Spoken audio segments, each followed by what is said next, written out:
Welcome, everybody, to the show. We've got a lot to talk about tonight, as you can imagine. So, welcome to Counterclipping Show number 95 for October 17th, 2022. It has been an eventful day. Please let me know if there is crazed flickering of the picture, because there is on the StreamYard window. That's very annoying. And I hope that's not affecting the whole stream and that it's just a local problem, or perhaps it's my garbage AMD video driver again. So tonight we are drinking 15th birthday this month. So we are drinking the Glenlivet 15, which we will be enjoying all month. Thank you once again, Scott. We are clipping once again The War from Compass Games, and it is an all-around Compass Games themed night. Because we are going to have at least, we're going to have 4 giveaways tonight. Let me put it that way. One of which is from Compass Games, but this wasn't like I coordinated with this. It just occurred to me to do this because Compass Expo is coming up next month in just a matter of mere weeks. So we're kind of getting excited about that. I am kind of getting excited about that, not using the royal we on purpose. So, like I said, 4 giveaways tonight. Super chats and super stickers are available. It's a great way to highlight your comment. It is much appreciated, especially to help me out with the upcoming Compass Expo, which let's just say there was an unintended and unplanned expense that rolled out that maybe we didn't want to occur. And I'm not going to go into any more details about that. So let's hope everybody's having a great night.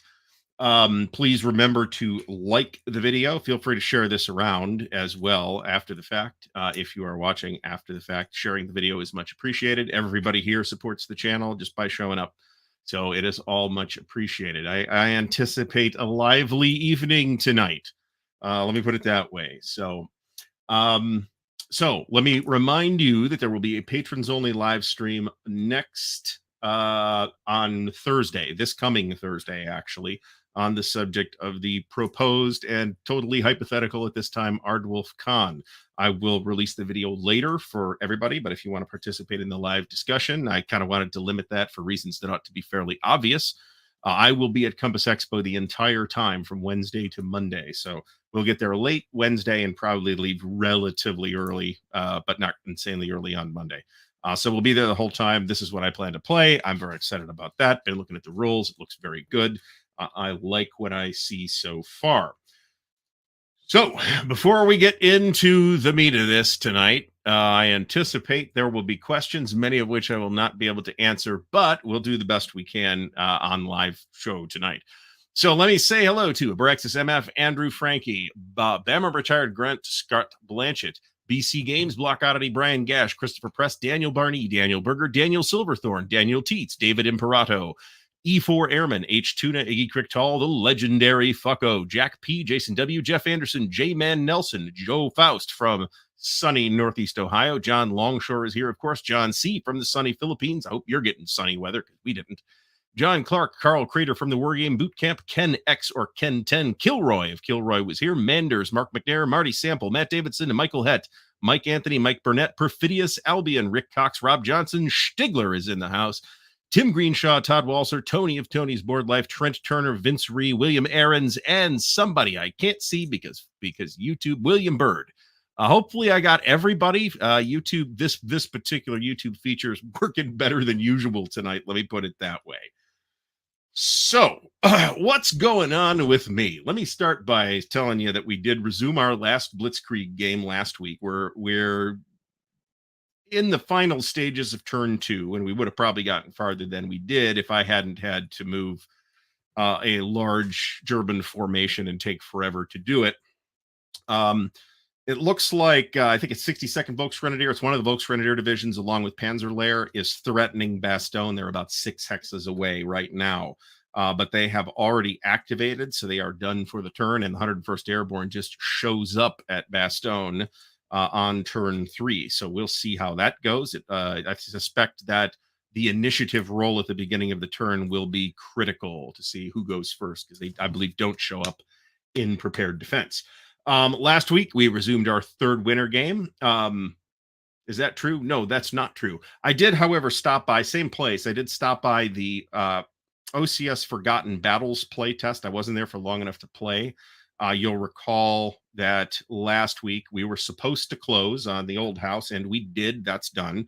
So that's a tremendous burden off of my hairy ass. And I can now focus on other things that might hypothetically come up, not limited to, but including the new house. This weekend, this Saturday, is the actual 15th birthday of Ardwulf's Lair. So there will be some kind of live stream in the evening. In the daytime, I am going to be playing Goss Atlantic Wall, which I'm very excited about as well. I haven't touched that in about 3 years. So it's going to be very exciting to see it. So, the wargaming news. Jesus Christ, man. I didn't want to be the wargaming news, did I? But here we are. So, there's going to be scotch tonight. So I have been offered and have accepted the role of director of the Charles S. Roberts Awards. This was not a decision taken lightly, but the right people asked, and I said yes. So we have a lot of challenge immediately ahead of us to finish the work on the 2021 Charles S. Roberts Awards, and then immediately pivot to getting ready for the 2022 Charles S. Roberts Awards. There will, it looks like, be all new social media and so on accounts. So you might have noticed the statement on the existing Charles S. Roberts WordPress as Awards WordPress page. So we expect that site to go away. There will be a new website, all that stuff. The press release, the actual press release, is up on Board Game Geek. And I have also passed it to certain other interested parties who might hypothetically talk about the wargaming news. So our topic tonight is the Compass Games pre-order rundown. We're going to go through all the available pre-orders. I hope I won't miss any. Website looks looks a little funny, so we're going to try and get through them all. So let me see if there are. I don't have a prepared statement here. I posted the prepared statement on a bunch of social media channels and BGG and all that stuff earlier.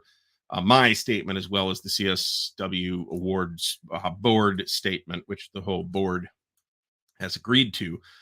So I don't really have a whole lot else to say other than that did come out in the statement. It's like I was probably the biggest loudmouth bitching about the things for the last 2 years. So that's some karmic payback for you. We'll be talking about the topic of karmic payback on the subject on Dan's show tomorrow, and this might be one we actually stick to. So I got to put my money where my mouth is and make this thing work. So we're going to be focusing a lot of effort on that in the coming weeks. Now, you may be wondering, will this impact the channel? And the answer is yes. I had a really, really aggressive video schedule intended for October. And a lot of that didn't happen because this came up. So some of the stuff that I wanted to get done this month for video wise, I'm just not going to have the time to do. So we will have a regular video schedule. Nothing that's actually on the calendar is getting canceled.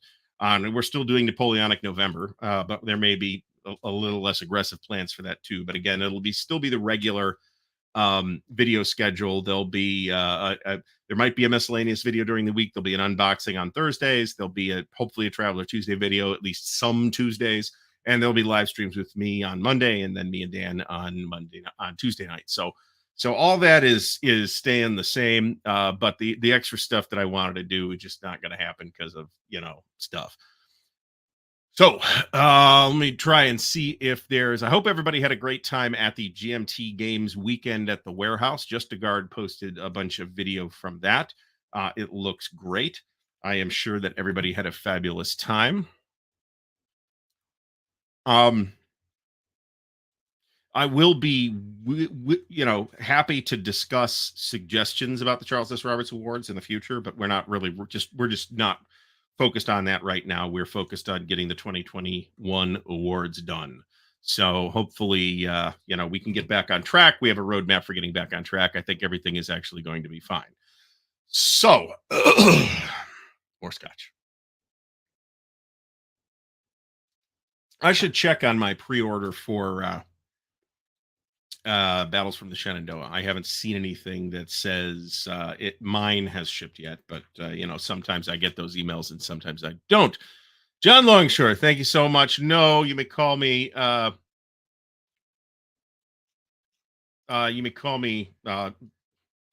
Ardwulf, I guess. I don't know. I haven't thought about that. And I'm not buying a tux either, just so we're clear on all that. Um, that is a thing that I haven't worn a tux since I got married, and I'm not going to change that now.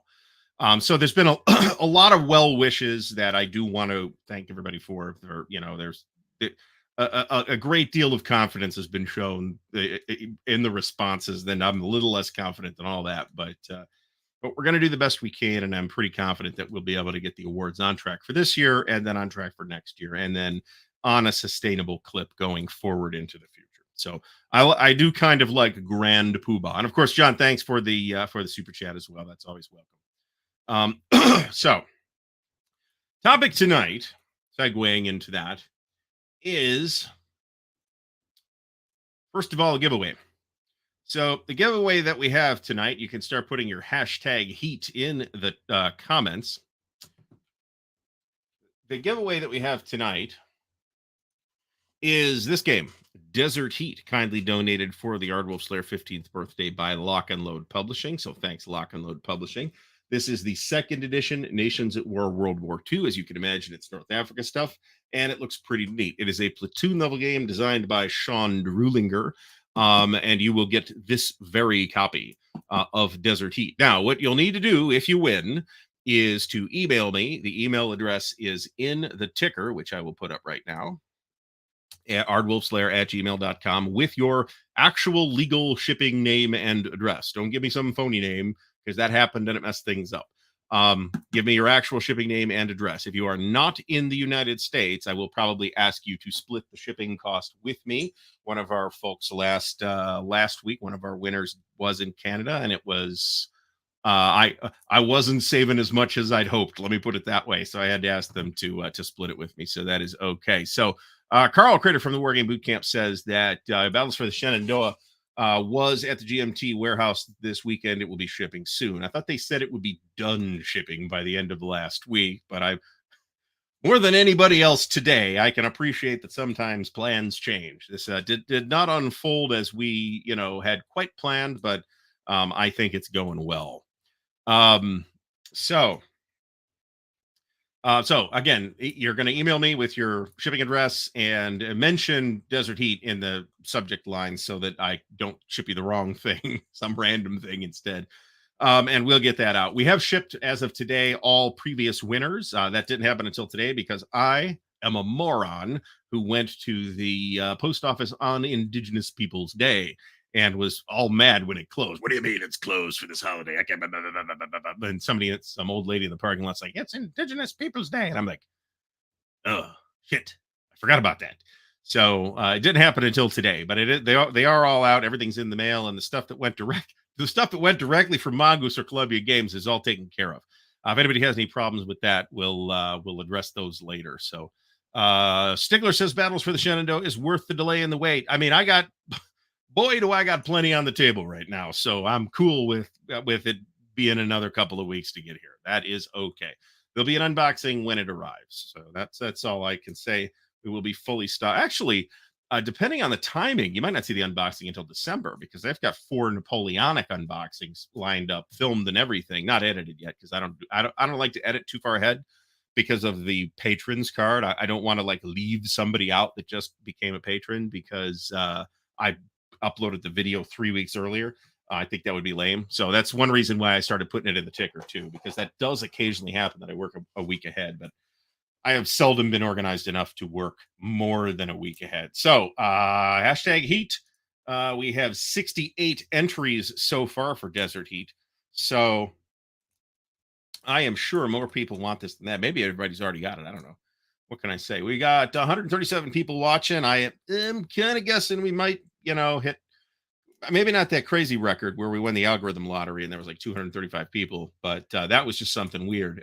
And those extra 100 people watched for like 30 seconds and said, "What the fuck is this?" and left. So that's my theory about how that occurred. But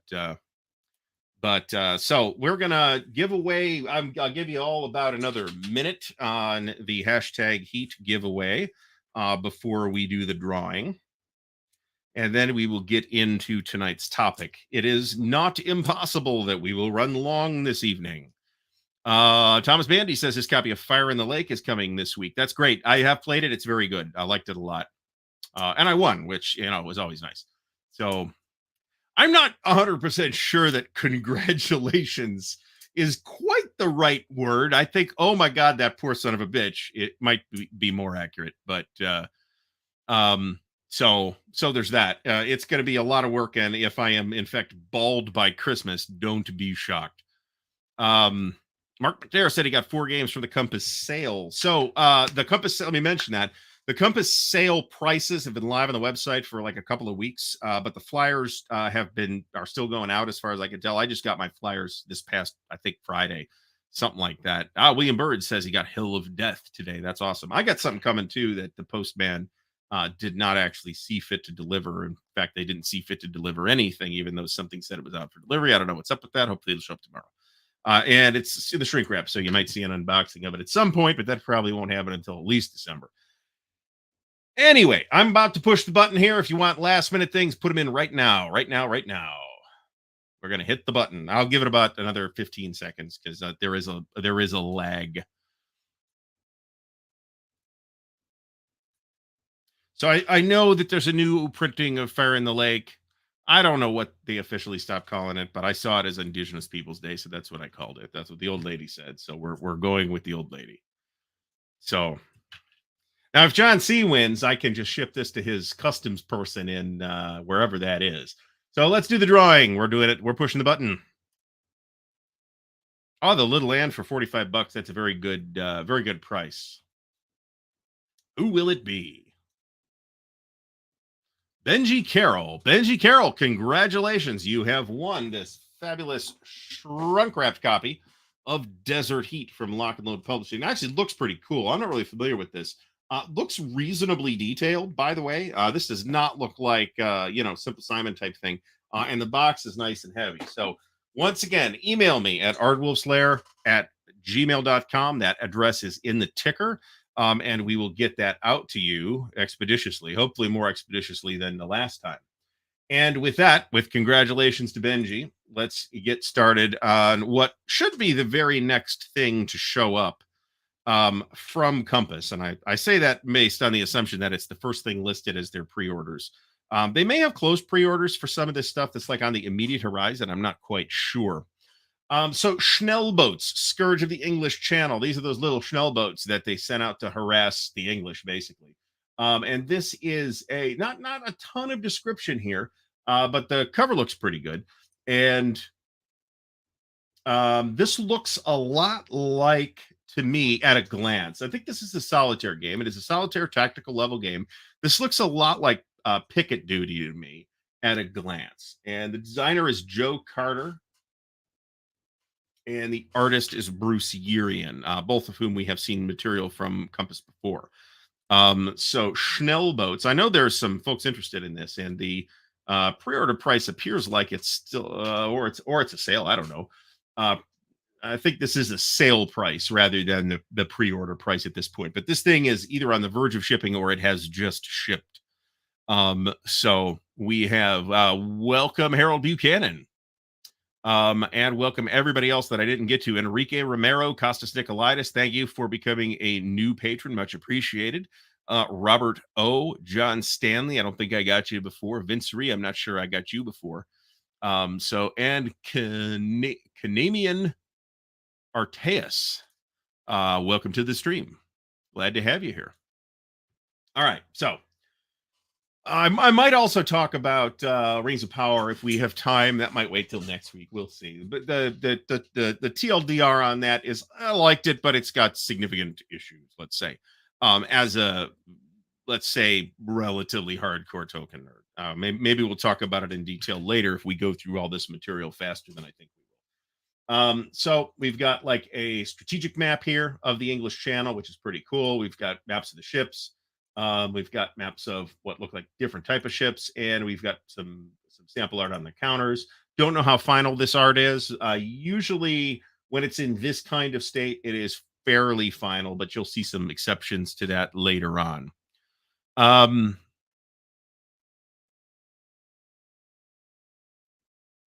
William Bird says it's the German version of Devil Boats, and I think that's basically an accurate statement. All right, so next up is Maori Warriors of the Long White Cloud. This is a game by Kevin McPartland, and there might be one or two games in here that I have actually played, and this is one of them. We played this a play test with Kevin at Compass Expo the year before last, or the year before that, because it was COVID. This is what looks like the final map at this point. This is actually quite a neat game. It has 4X elements and war game elements. I really liked it, and I am looking forward to seeing it. And as you can see, this is also what appears to be a sale price, slightly discounted off the regular price rather than a pre-order price, because this is about to come out. It's got a very handsome, I think it's got a very nice looking box. And I think this is pretty promising. And actually, a game designed by Kevin McPartland and Jerry Shiles. I'm not sure I had retained that particular piece of information before. So this looks pretty interesting, like I said. And we can take a look at the counters here. These counters are kind of what you'd expect in a game like this, which is, an artistically drawn figure and a single number of some kind. And there's a bunch of markers as well. And this is going to have a mounted map, 2 sheets of 3/4-inch counters. That's an unusual size for counters. There's cards. There'll be player aid cards and rule book and dice and all that jazz. So this looks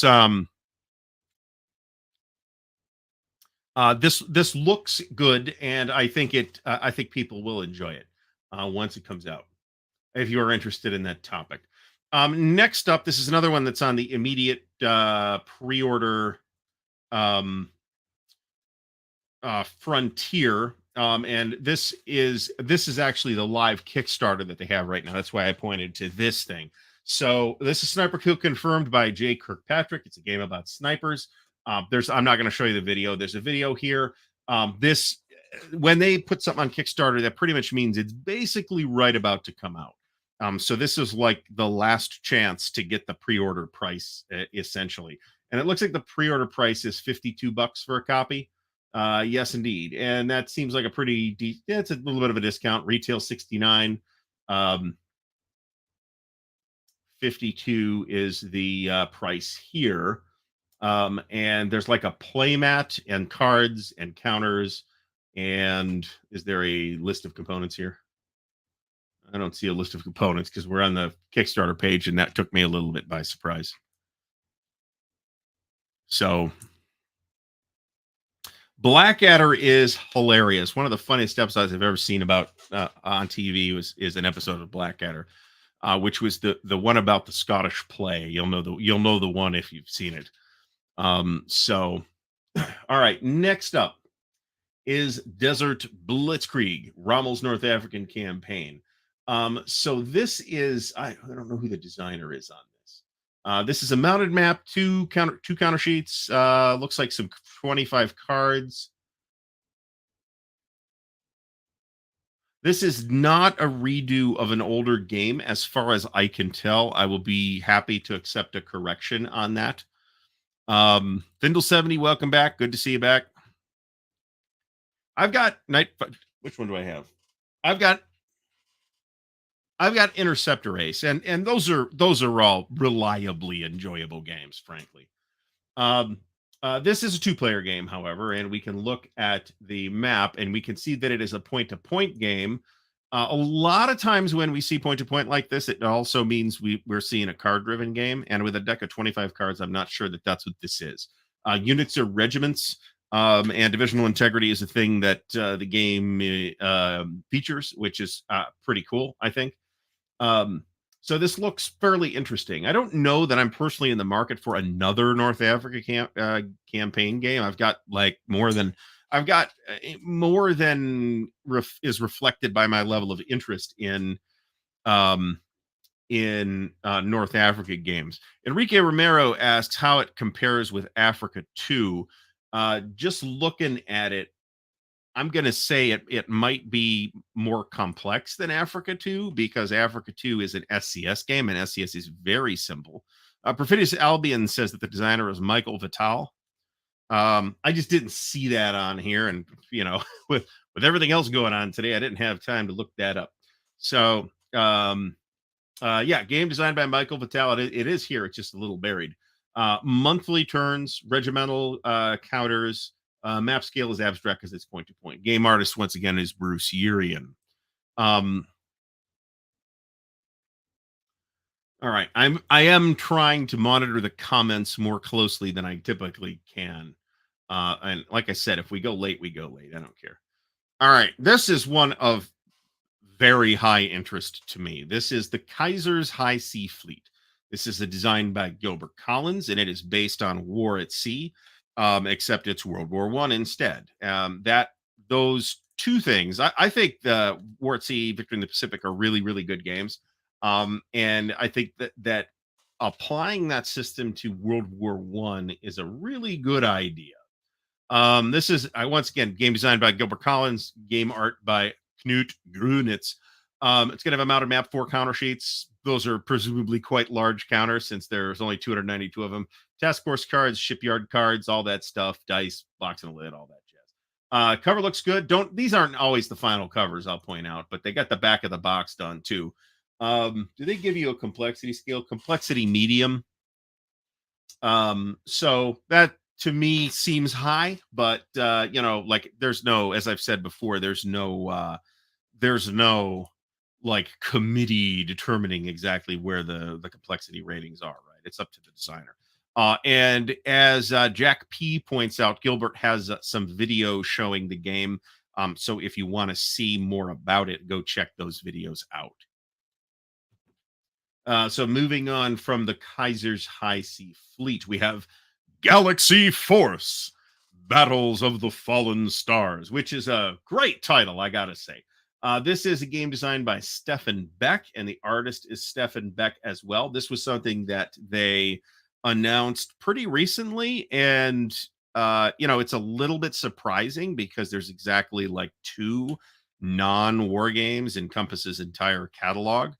The other two being Stellar Horizons, which does have some wargaming elements, but I wouldn't call it a war game, and Traders of the Air, which is a flat out Euro, and I'm not sure how well that did. Let's hope it did very well. I don't know a whole lot about this, but it's got a nice cover, and it's got a cool galaxy-sized map, which has hexes, so I like that. So this looks like some kind of strategic or operational space battle game, and that to me sounds fairly interesting. This title does evoke Metal Storm: The Destruction of Jared Sin. I have to admit that, which is a quite cheesy movie from the 80s, if I'm not mistaken, that I remember very little about, to be honest. So component wise, this is 1 map, 2 counter sheets, 9/16-inch counters, and got cards and other stuff. So, and there's a solitaire. Is it a straight solitaire game? It is a straight solitaire game. Okay, I don't think I realized that. That might put this more in the category of Struggle for the Galactic Empire from Decision, which is actually a Joe Miranda game. I like that game quite a bit. Let me get my that looks better. All right.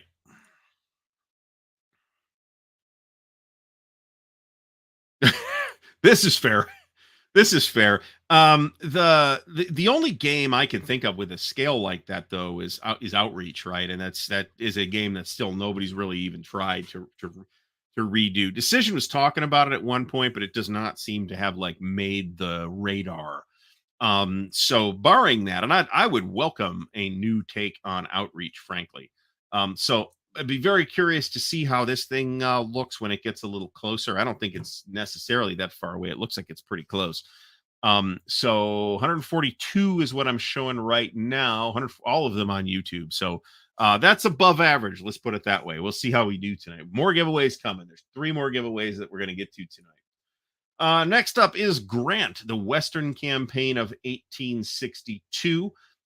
This is a game designed by John Southard, who many of you may know as the designer of several very highly regarded games from Victory Games back in the 80s, including Carrier. And I'm not sure if he did Tokyo Express 2 or not.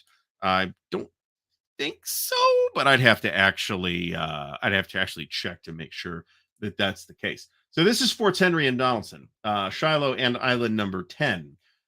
So this also, will notice, is a point-to-point map. And I don't know, again, I don't know if this is the final map or not, but it's a point-to-point American Civil War Western theater game. And there's frankly a lot of Eastern theater games. There's not enough Western theater games. And it's operational, which is not an incredibly well-populated space.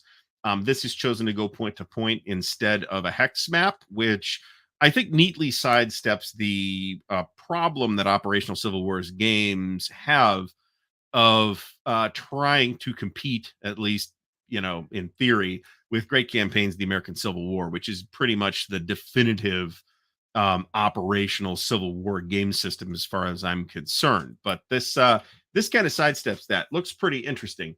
Do we get cards? Are there cards? See if there's cards. There are 110 strategy cards, which suggests a card driven game. Just because there's cards doesn't make it a card driven game, but to me, that combined with the point to point map implies a Hermanesque point to point game, which might be nonsense. I don't know.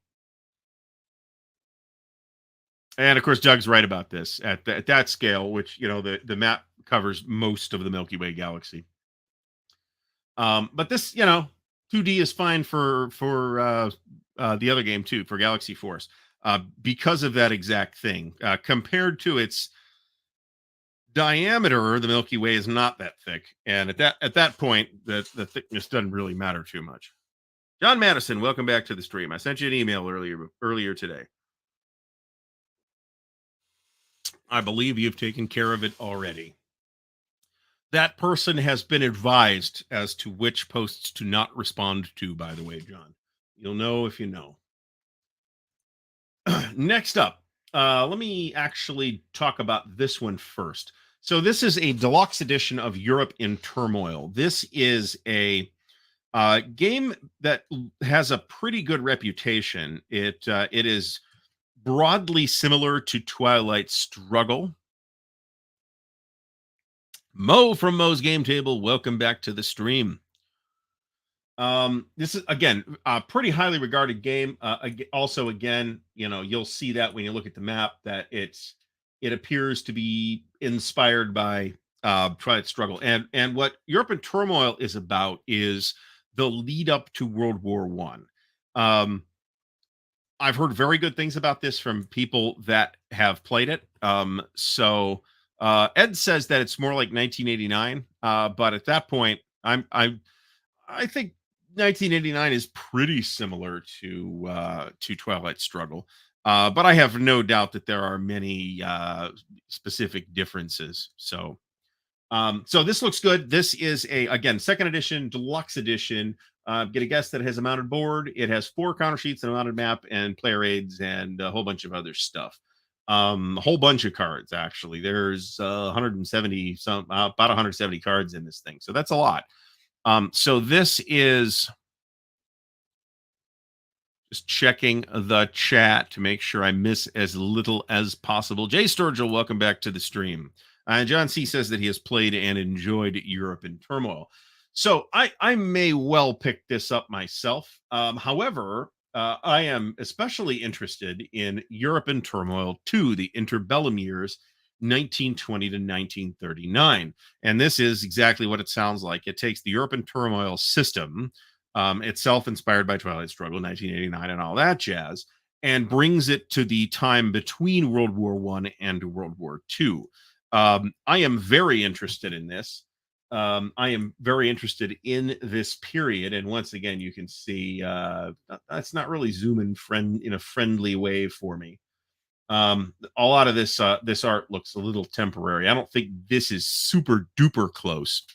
I hope that there will be a reprint of Fall Blau, by the way, because I have Kharkov Battles and I'd like Fall Blau now. So And yes, Nathan over at Wise Guy History did some video on it. Those are very good. If you're interested in either Kharkov Battles or Fall Blau, which both use the same system, go check those out. So this looks pretty interesting. There's apparently an event chart here that does some stuff too, and the components ought to line up pretty closely with Europe and Turmoil 1, meaning there's a mounted map and a big pile of cards and cubes apparently and assorted stuff. So I'm pretty excited about this one.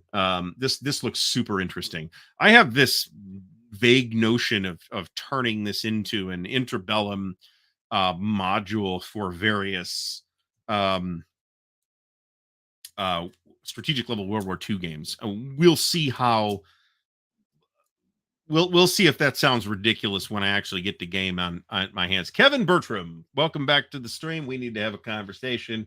I haven't sent that email to you yet. So next up, Breaking the Chains 2.0 War in the South China Sea. This is a hypothetical future military conflict over the South and East China Seas around the year 2020. 2.0 edition with a mounted map, upgraded counters, and updates. And we can see the map. I think this map looks really quite nice. You might say, oh, the land looks weird, but it's probably not much of a land game. So I think a game taking place in the South China Sea, it's not super duper important for the land to look awesome, right? But I think the map is very attractive. The designer here is John Gorkowski, who has designed several things that I have a pretty high opinion of.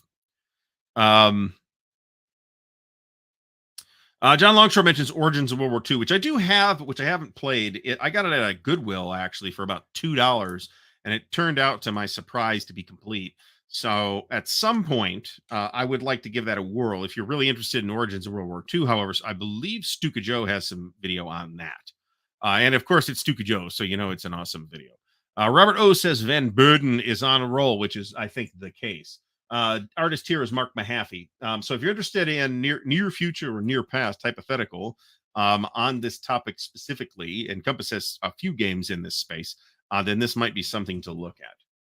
Next up is World War II Commander Market Garden. This is John Butterfield's game. You may have seen the previous game, World War II Commander Battle of the Bulge, which was originally, actually, maybe not originally, but it was originally published as a video game, I think called Battle of the Bulge. You can get it on Steam. I have it on Steam, and it's available for mobile too, from Shenandoah Studio. So I've actually played the Bulge version of this, and it's pretty neat, actually, for what it is.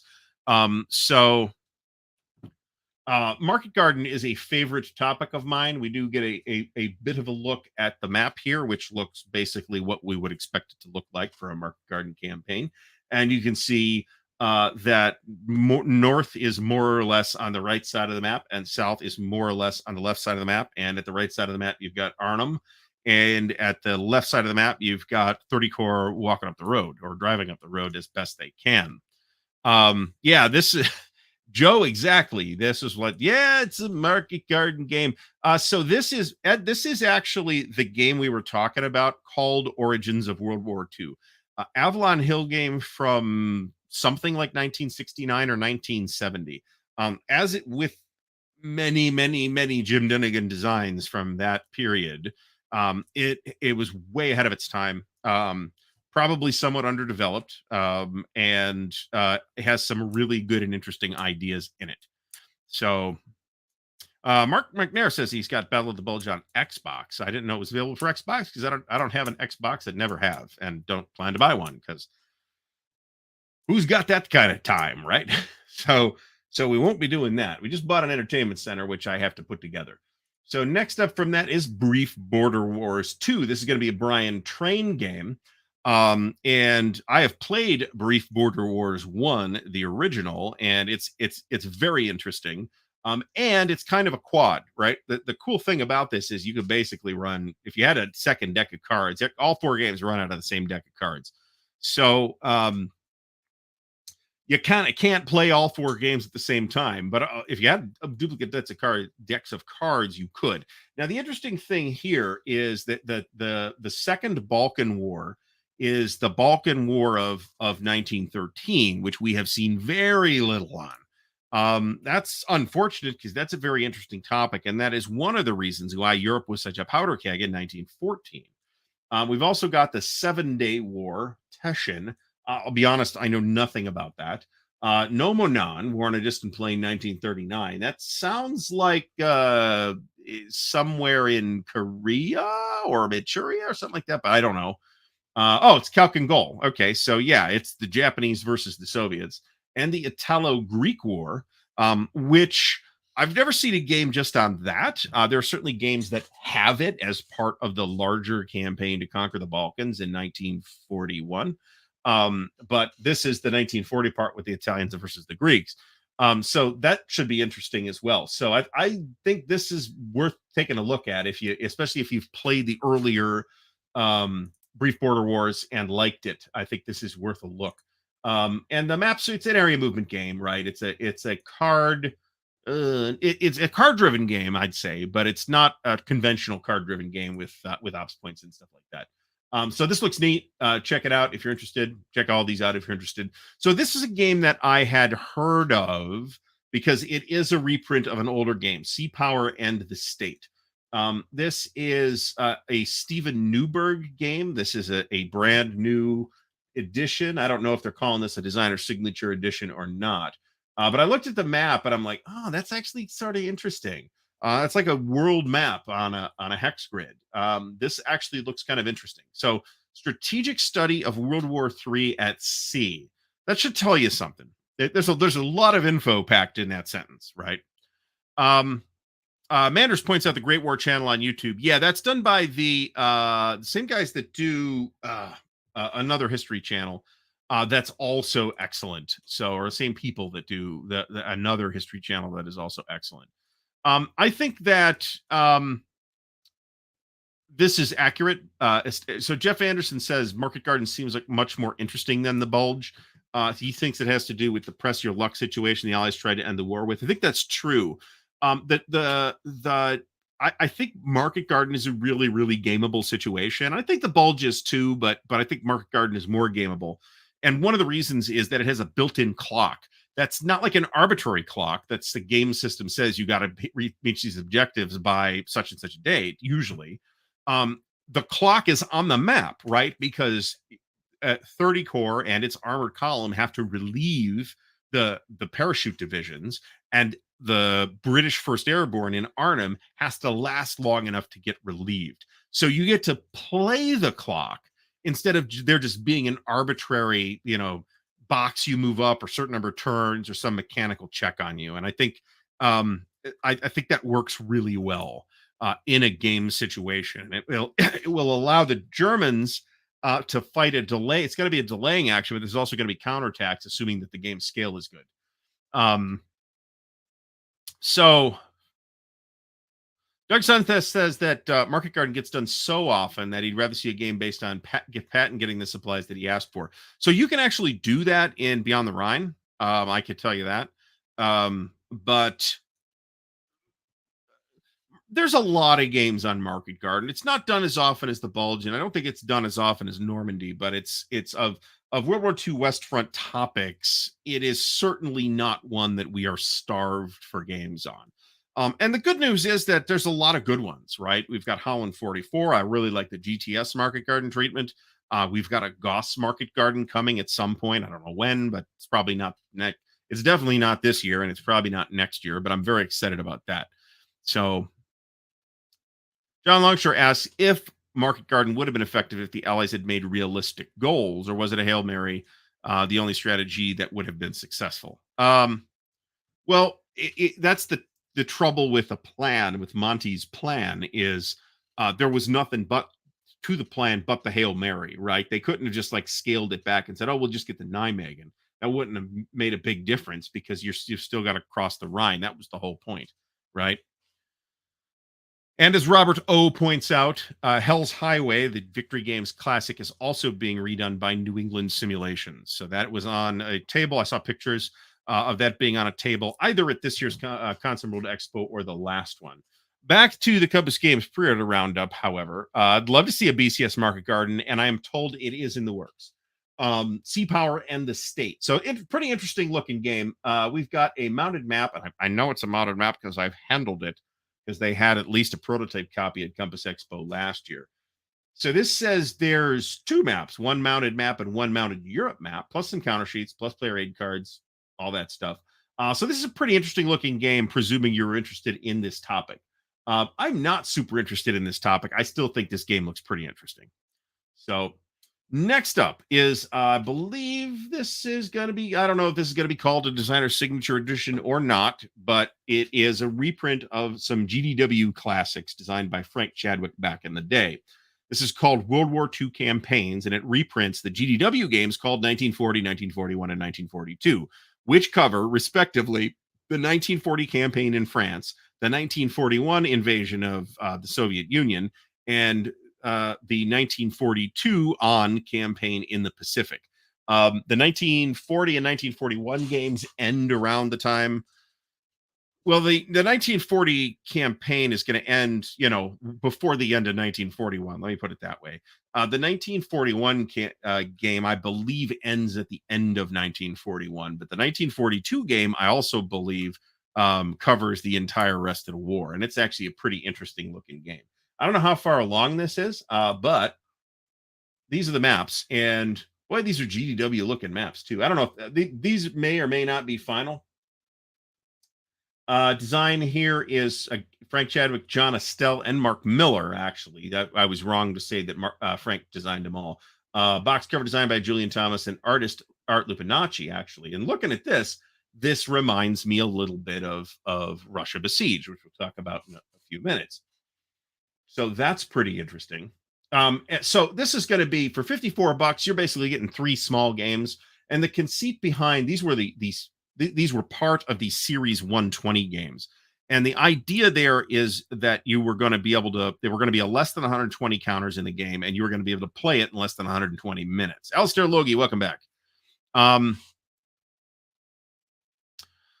Ken X asks if our market garden would have ended the war appreciably had it succeeded. I'm not 100% convinced that I don't think the war would have been over by Christmas. Let me put it that way. The Germans were in better shape in September, a lot better shape in September than they were in December. So, yeah, 150 some people watching. That's fantastic. So all of them on YouTube. Yep, that's not shocking at all. So this is going to be a really good value package of some games that are classics and that we trust will continue to be classics. And here's the original boxes actually. So complexity 5 out of 10, low to medium. That sounds about right. Maybe a little high, but I'd probably call it 4 out of 10. But again, that's totally subjective. Solitaire suitability 6 out of 10. You're just double handing those. But you'll have very little trouble. None of these are like the double blind games. So this is a really good point. If you risk higher casualties by dropping closer to the bridges, can you seize them in working order? That is a great question, and one that some market garden games allows you to explore. Before we get too sidetracked on the topic of market garden specifically, just note that there will be a market garden show where we dive into all of the different market garden games. Carl Floyd, welcome to the stream. Next up is Oceans of Fire. This is Frank Davis's game. This looks pretty interesting as well. This is an area movement strategic game of the PTO in World War II. And if we look at the map, we're going to see that it looks a little bit like the Fire in the Sky map with those sort of like bubbles to represent the islands and stuff. It's a very attractive looking map. This is an interesting, did I miss a corner? Nope. This is a pretty interesting looking game. As you probably know, I like Pacific games. We spent a lot of time with Pacific War a couple of months ago. This looks pretty interesting, and without necessarily being too abstract, I like the look of this game. If I was going to go for an area movement Pacific theater game, this looks like it might end up being my choice. I think this looks pretty good. These are all just markers and stuff. But we've got ships. We've got rectangular ship counters, which is something I always like. Not really necessary, but it's neat. And again, this is this is Rob Bama. Did I get that wrong? Maybe I got that wrong. Maybe Frank's working on something different. So this says Rob Bama, so I'm going to assume that the webpage is corrected that I'm wrong. And artist by Mark Mahaffey. So looks pretty interesting. Like I said, I'm looking forward to seeing what this looks like when it gets a little closer. Next up is Storm of Steel Ju-87 Stuka Eastern Front. So I'm not sure if this was the same thing that had previously been called Stuka Ace. Um, the awkward thing here is designer Joe Fernandez, artist Bruce Yerian. The awkward thing here is that there are two previous war games, at least, called Storm of Steel or Storms of Steel. One of which is a package for the thing from Academy Games. Um, that's the Company of Heroes. That's not the name of it. Conflict of Heroes. Another is the decision game Storm of Steel, a Joe Miranda design that I happen to think is both good and underrated. Um, And yeah, let's give Stigler a big shout out because he's got a game that is his design, his work that is coming to P500 at some point fairly soon. So looking at this, it doesn't really look like the Gregory Smith narrative thing to me. This looks more like like a like an air combat game. Um, So this is, I'm thinking now that this is maybe not the game that I thought it was. However, it is solitaire, so you actually, fly a Stuka, STG 1, 2, or 77, fly with your squadron of up to 10 Stukas deep into enemy territory. So if you're into this, this sounds like it might be cool. Campaign spanning Barbarossa, Case Blue, and Kursk, customizable crews, components, two counter sheets, display mat, event cards. Yeah, it looks pretty different than the Greg Smith games, but it is also a solitaire air combat game. Bob Kowalczyk. So yes and yes. In fact, we have already filmed and broadcast part one of that. That happened, however, on Fred Serval's channel. So go tune in to that if you want to see Fred and I playing the Coral Sea battle scenario with Mark watching over us to tell us if we did anything stupid. So his channel is called Homo Ludens. He does a lot of stuff in French, but not everything that he does is in French. There are plans for a part two, which was supposed to be on my channel, but strangely enough, my time commitments have gone berserk in the last week or two. So there's that. So I do plan to do a review of Pacific War. And the takeaway on that is going to be that if you really need to be very interested in the Pacific War at that level for it to be worthwhile.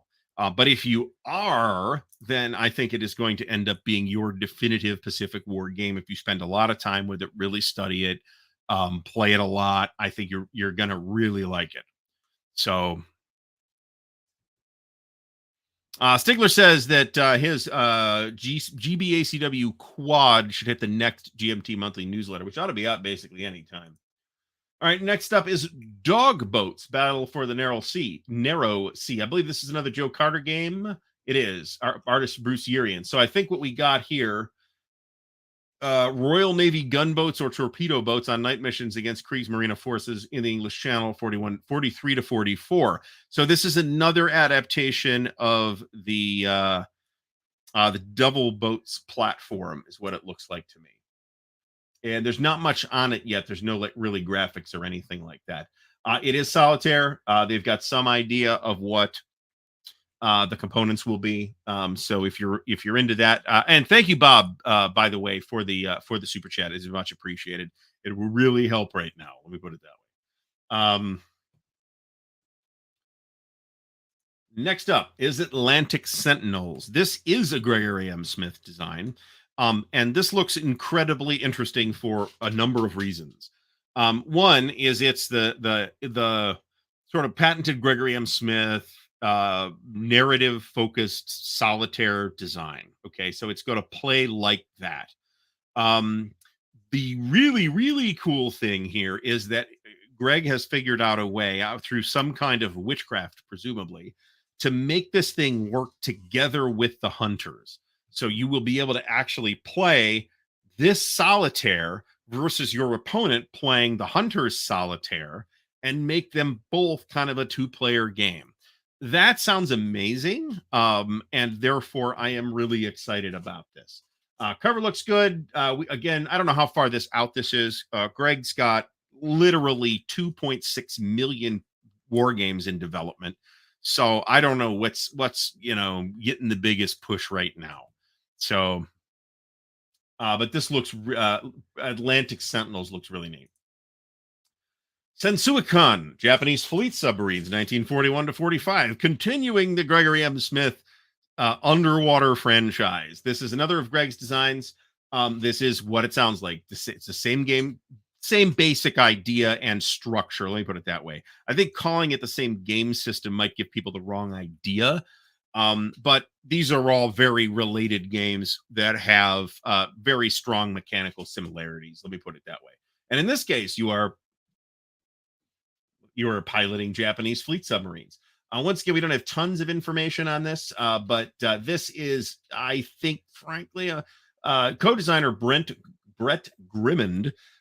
This is going to be a must buy for people who are into this system. Okay, and if you're a solitaire gamer, then I have no doubt that this is going to end up being a fabulous experience, as all the other games are. I've got the Hunters. I don't have the Hunted. I have the Hunters. I have got they're all on a table outside. I've got Silent Victory. Silent Victory was the coolest one for me to get because I've actually been on board a Gato class submarine, the USS Cod that was anchored in Cleveland for a while. I believe it has been sent somewhere else for repairs and will return at some point. Um, and then Beneath the Med, and I'm pretty sure I have one other one too, and I'm not sure what it was. But there's a couple of very interesting other ones by other publishers, right? There's the World War one that Greg did, or somebody did. Can somebody get that, please? Thank you. Um, feel free to ban liberally. So yeah, I think this is going to be a great experience. If you're at all interested in this topic or in this game system or game family, this is going to be a must buy. Contact Now, Red Eclipse. This is a sort of hypothetical, tactical World War II NATO versus Warsaw Pact game. It's by Steve Overton. I've talked to Steve briefly about it, and Steve has some pretty neat ideas that we're going into this. I don't know a whole lot more about it than that. I do know that Steve's been working on it for a long time, though. So it is finally going to come out from Compass, and as you can see, it appears to be well along. I'm running these in literally the order in which they appeared on the Compass Games website, by the way. So these aren't like, other than the first couple that I clicked on first on purpose, these aren't necessarily in order of expected release or anything like that. This is literally random alphabetical order. So thank you, moderators, Andrew and John, for taking care of the Russian porn bots, which I think removed a couple people from the chat, but that's okay.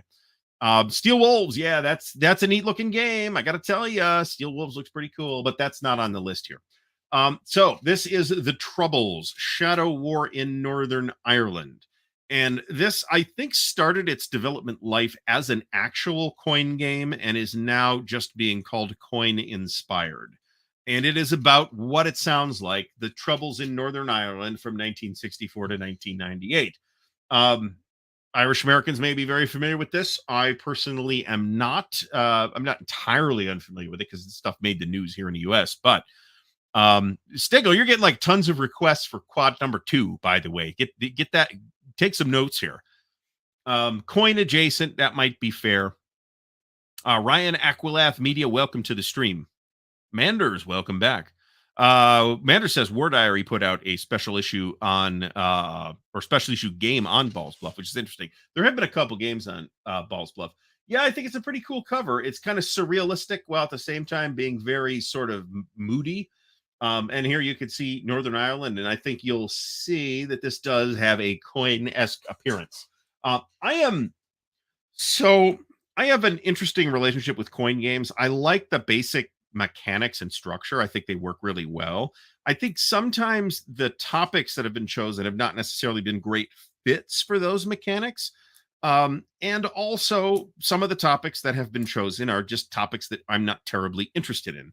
So I pretty much buy the coin games that I'm interested in. And if we consider this in that category, I could probably get interested in this topic, to be honest. This looks pretty interesting. Ed Holtzman says that a Steel Wolves reprint will happen eventually. They're currently working on the Silent War and IJN reprint. We will see that a little bit later. So,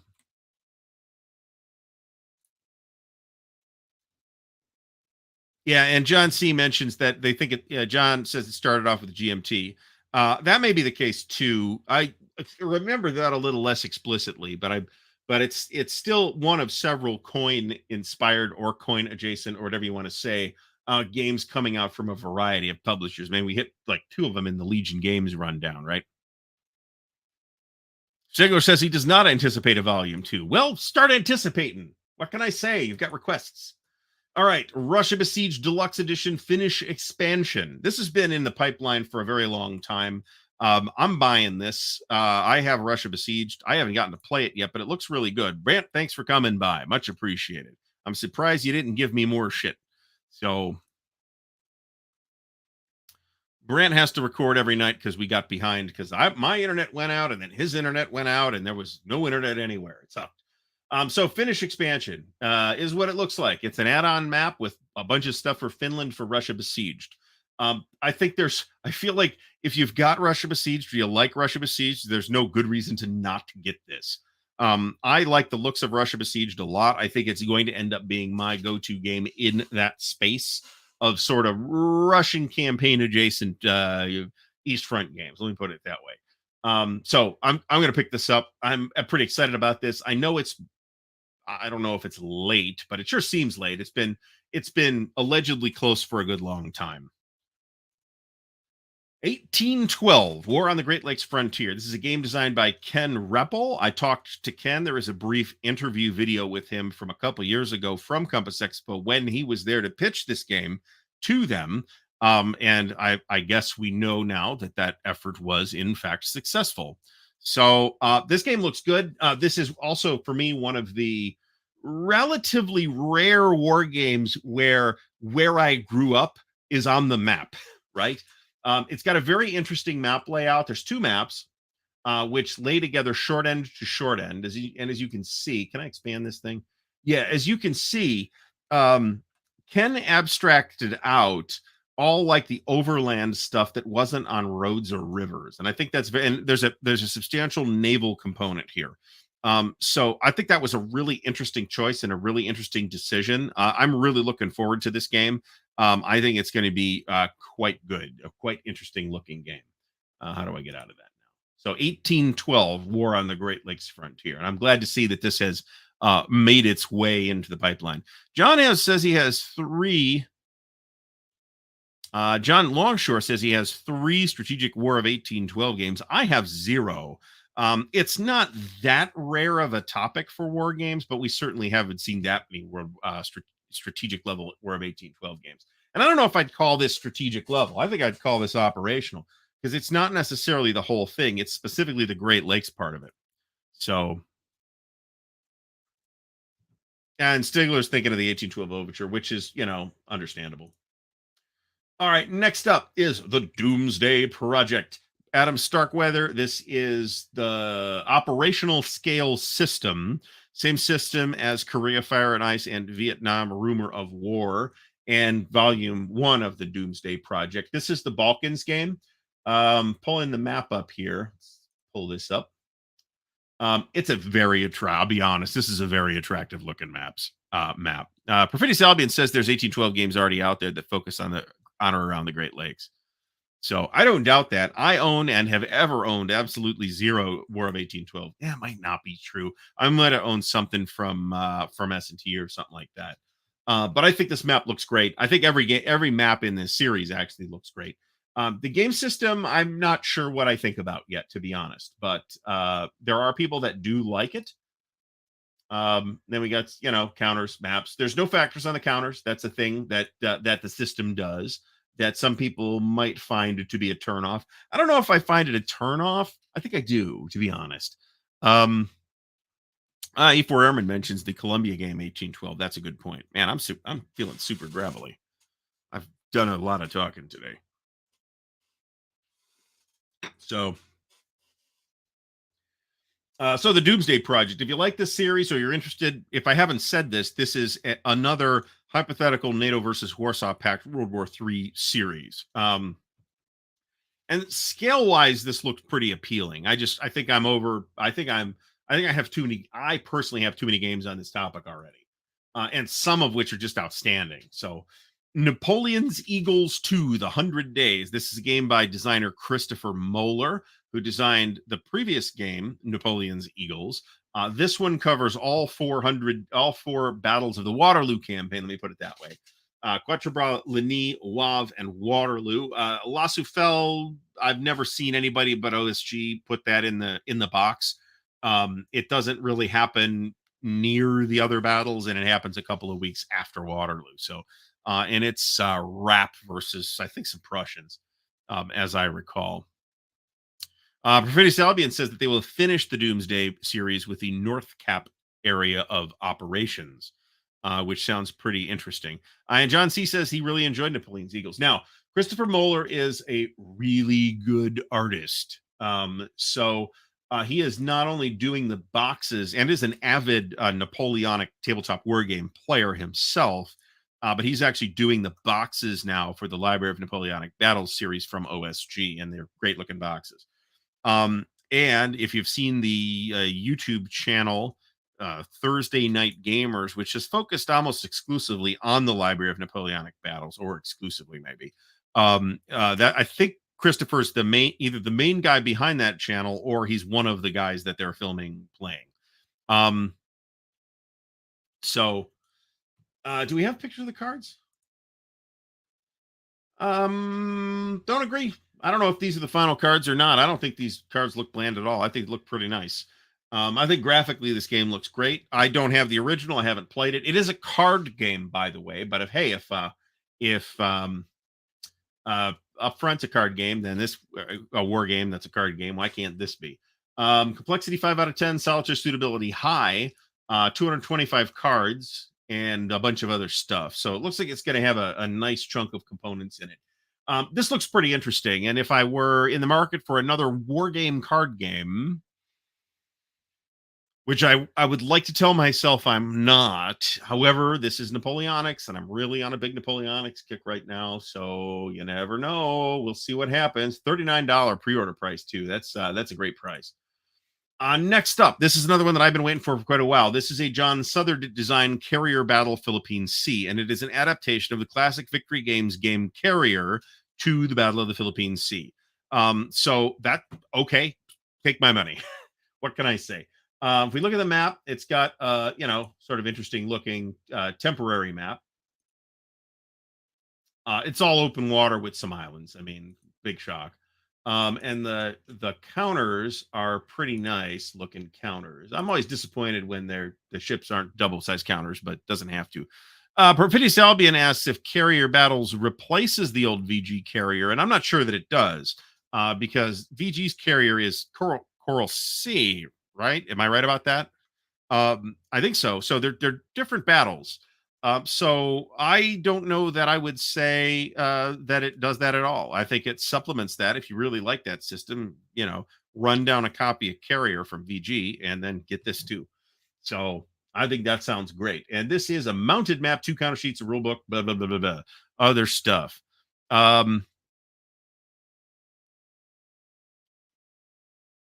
So next up is Silent. We talked about this. This is the new version of Silent War, which will include its expansion IJN.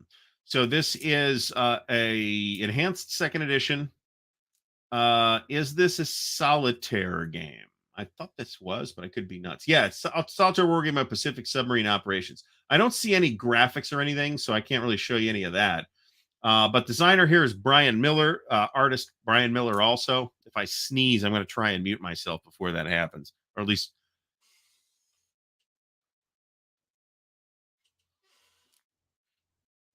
Okay. John C says Silent War takes months to finish. Are we talking about that? Or are we talking about Steel Wolves? Because months to finish. Okay, cool.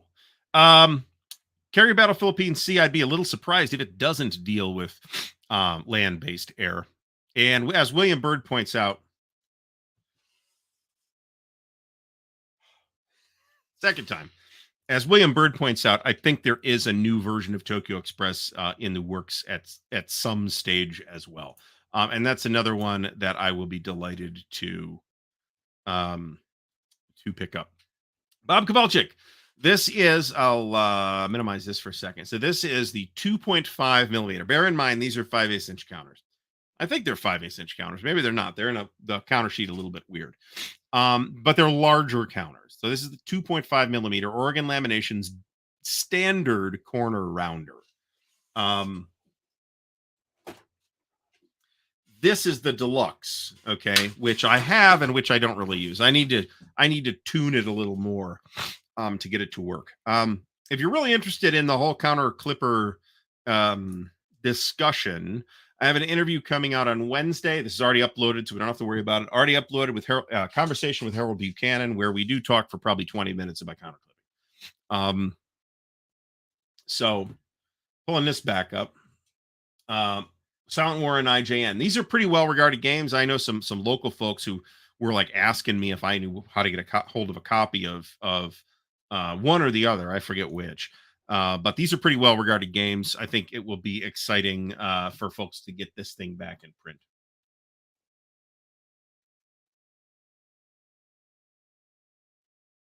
Braxis MF says he got the standard clipper and loves it. It does take a little bit more getting used to than the deluxe. But I haven't misclipped the counter in months. So and I don't look at the counters anymore. I go entirely by feel. So I'm at that advanced stage at this point. So giveaway tool is up. Look how organized we are this week, right? Not exactly, but I timed it not too badly. So what we are giving away here is a copy of the brand new. It's pretty new. It's so new that I don't have it yet. 2300 AD boxed set from Mongoose Publishing. This will be shipped by Mongoose. So if you are the winner, you are going to email me at ardwulfslair@gmail.com. Again, the email address is in the ticker. You're going to put 2300 AD boxed set in the subject line, and you're going to provide me with your full and valid and accurate shipping address, and I will pass that on to Mongoose, and they will get it shipped to you. And they have been very fast at doing this previously, so thank you, big thanks to Mongoose Publishing for giving us yet another item to give away for the big 15th anniversary. So much appreciated. Thank you, Matt, at Mongoose and Mongoose as a whole. This does use the new Mongoose Traveler second edition rule set. I'm not 100% sure if the box is standalone. I didn't assume that it was. I'll be happy to be corrected on that. It's a really nice looking product. And the 2300 AD universe is actually a really interesting hard sci-fi or hard-esque sci-fi universe. I think it's really quite neat. And I really look forward to seeing what Mongoose can do with it. So now it would be the time where we talk about counter clippers. So if you're interested in winning here, hashtag 2300 AD in the chat, and we will get that spun up in a couple of minutes. So to give you the counter clipper spiel again, I had the deluxe, and I was like, I really liked it.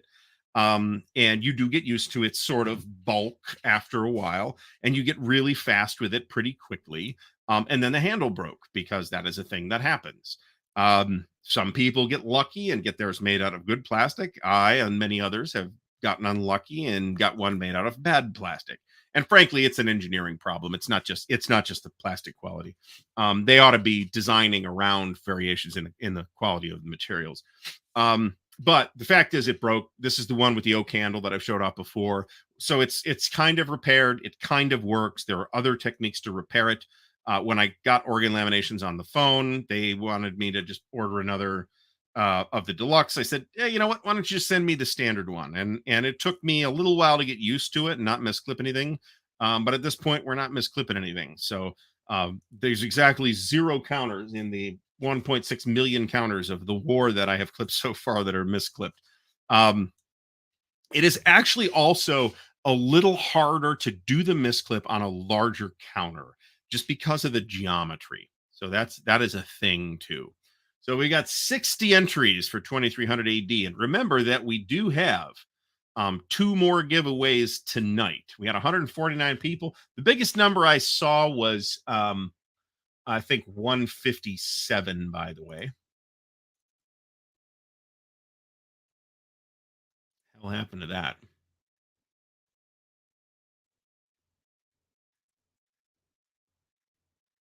Oh, there it is. Weird. Okay.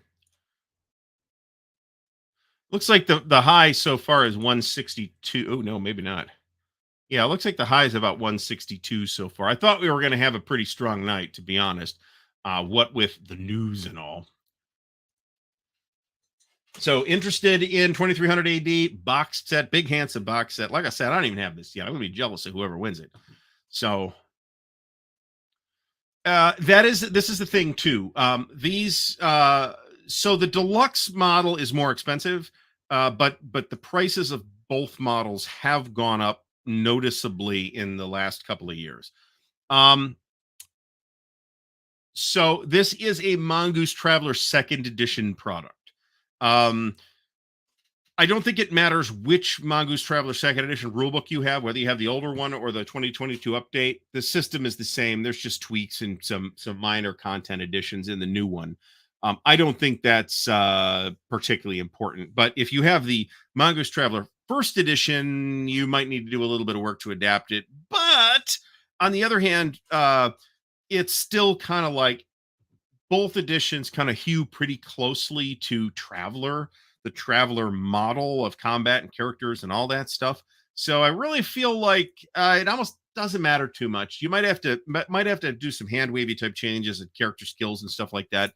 But otherwise, I think it's basically usable with any version of Traveler, to be completely frank. Any version of Traveler that uses Traveler-esque mechanics. So GURPS Traveler, Hero Traveler, D20 Traveler, something like that. You'll have a little more work to adapt the stuff. I have never had to sharpen this, I can tell you that. And Mo says that he bought 3 sets of the 3mm deluxe clippers from China and used the handle to replace the broken 2.5.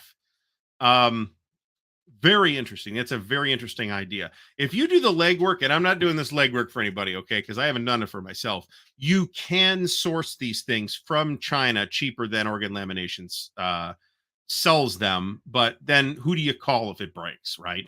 I'll get mine from Organ Laminations. That's completely fine. We're going to have a very bulging baggie that these are going into. This is going in baggies. There's no way I can organize this in trays. There's too many counters. They're too big. Jeff Beeler asks about shipping from Noble Knight to Canada. I would investigate their rates. I suspect that Noble Knight has pretty decent, all things considered, rates to get stuff from Noble Knight to Canada. If anybody does, it's going to be them. On the other hand, if you have a problem, their customer service is absolutely outstanding. So they will just fix it for you. So I wouldn't be worried. That sounds like the cats knocked something over in the room behind me. I will investigate after the show. It'll be fine. I'm sure. Yes, there's a cat back there. Ed Holtzman says clipping aluminum foil will help the edge on your clipper. That's something I'd never thought of or considered. It's a very interesting idea. I'm about to push the button. Last chance on the 2300 AD.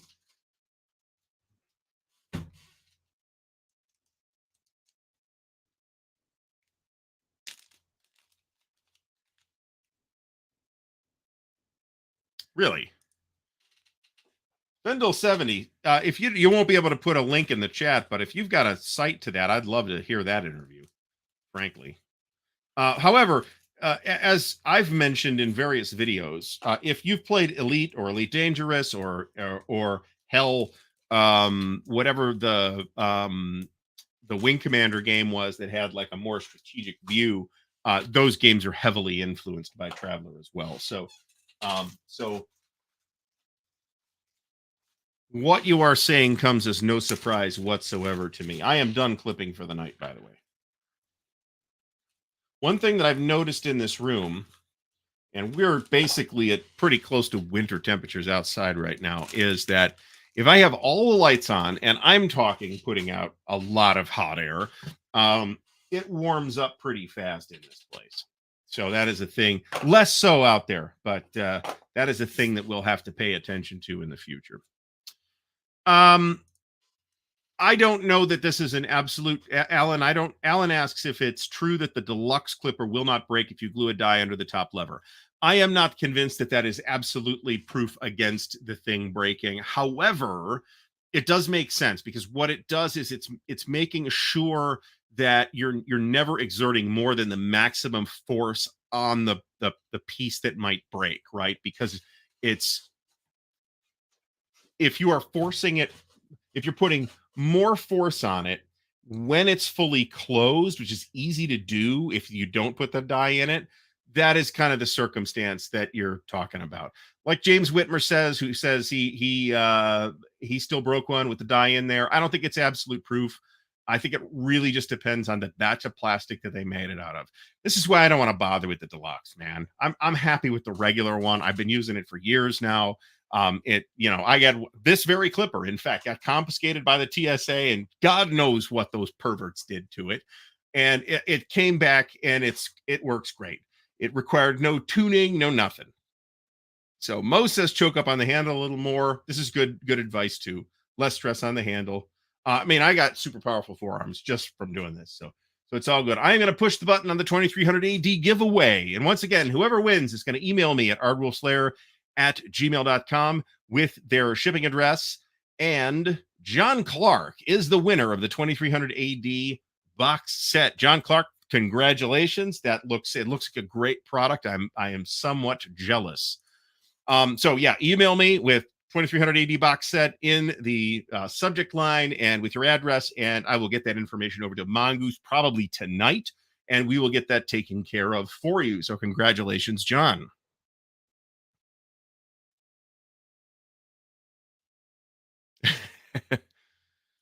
We are not playing because we're doing this here tonight. We wouldn't be otherwise playing.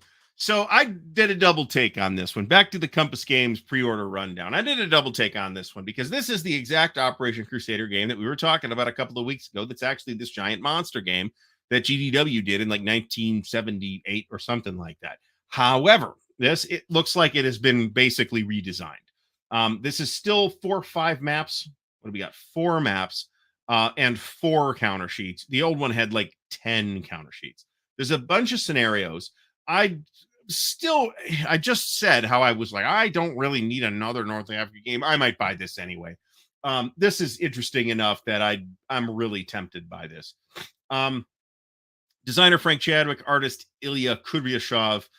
Very excited about this one. This is a very interesting. Once I discovered the GDW original, I was like, that sounds kind of cool. Looking at the map, it's a draft. Looks pretty GDW, right? I mean, it's the desert, right? How fancy is the map going to be? So I'm not committing to buying this at this point, but I'm pretty interested in this, and don't be shocked if you see an unboxing video of this in 18 months or something like that. At some point we will finish going through all the stuff, Stigler, and I will wear the puffy shirt just for you. All right, here's another pretty interesting one. This is another quad, East Front Operational Battles quad from designer John Tyson. Now, he has done a bunch of work with Hollenspiel and with some other publishers. This looks pretty interesting. So this is Second Kharkov, the Battle of Pinchers, Second Kharkov, Operation Frederikus. This is Second Kharkov. So you might be able to play those two together, actually. The Orel Salient, July to August 1943, and Operation Rumiantsev, offensive in the southern sector of Kursk. There's no graphics for this yet, unfortunately. I am keeping a close eye on this. I think this looks pretty interesting.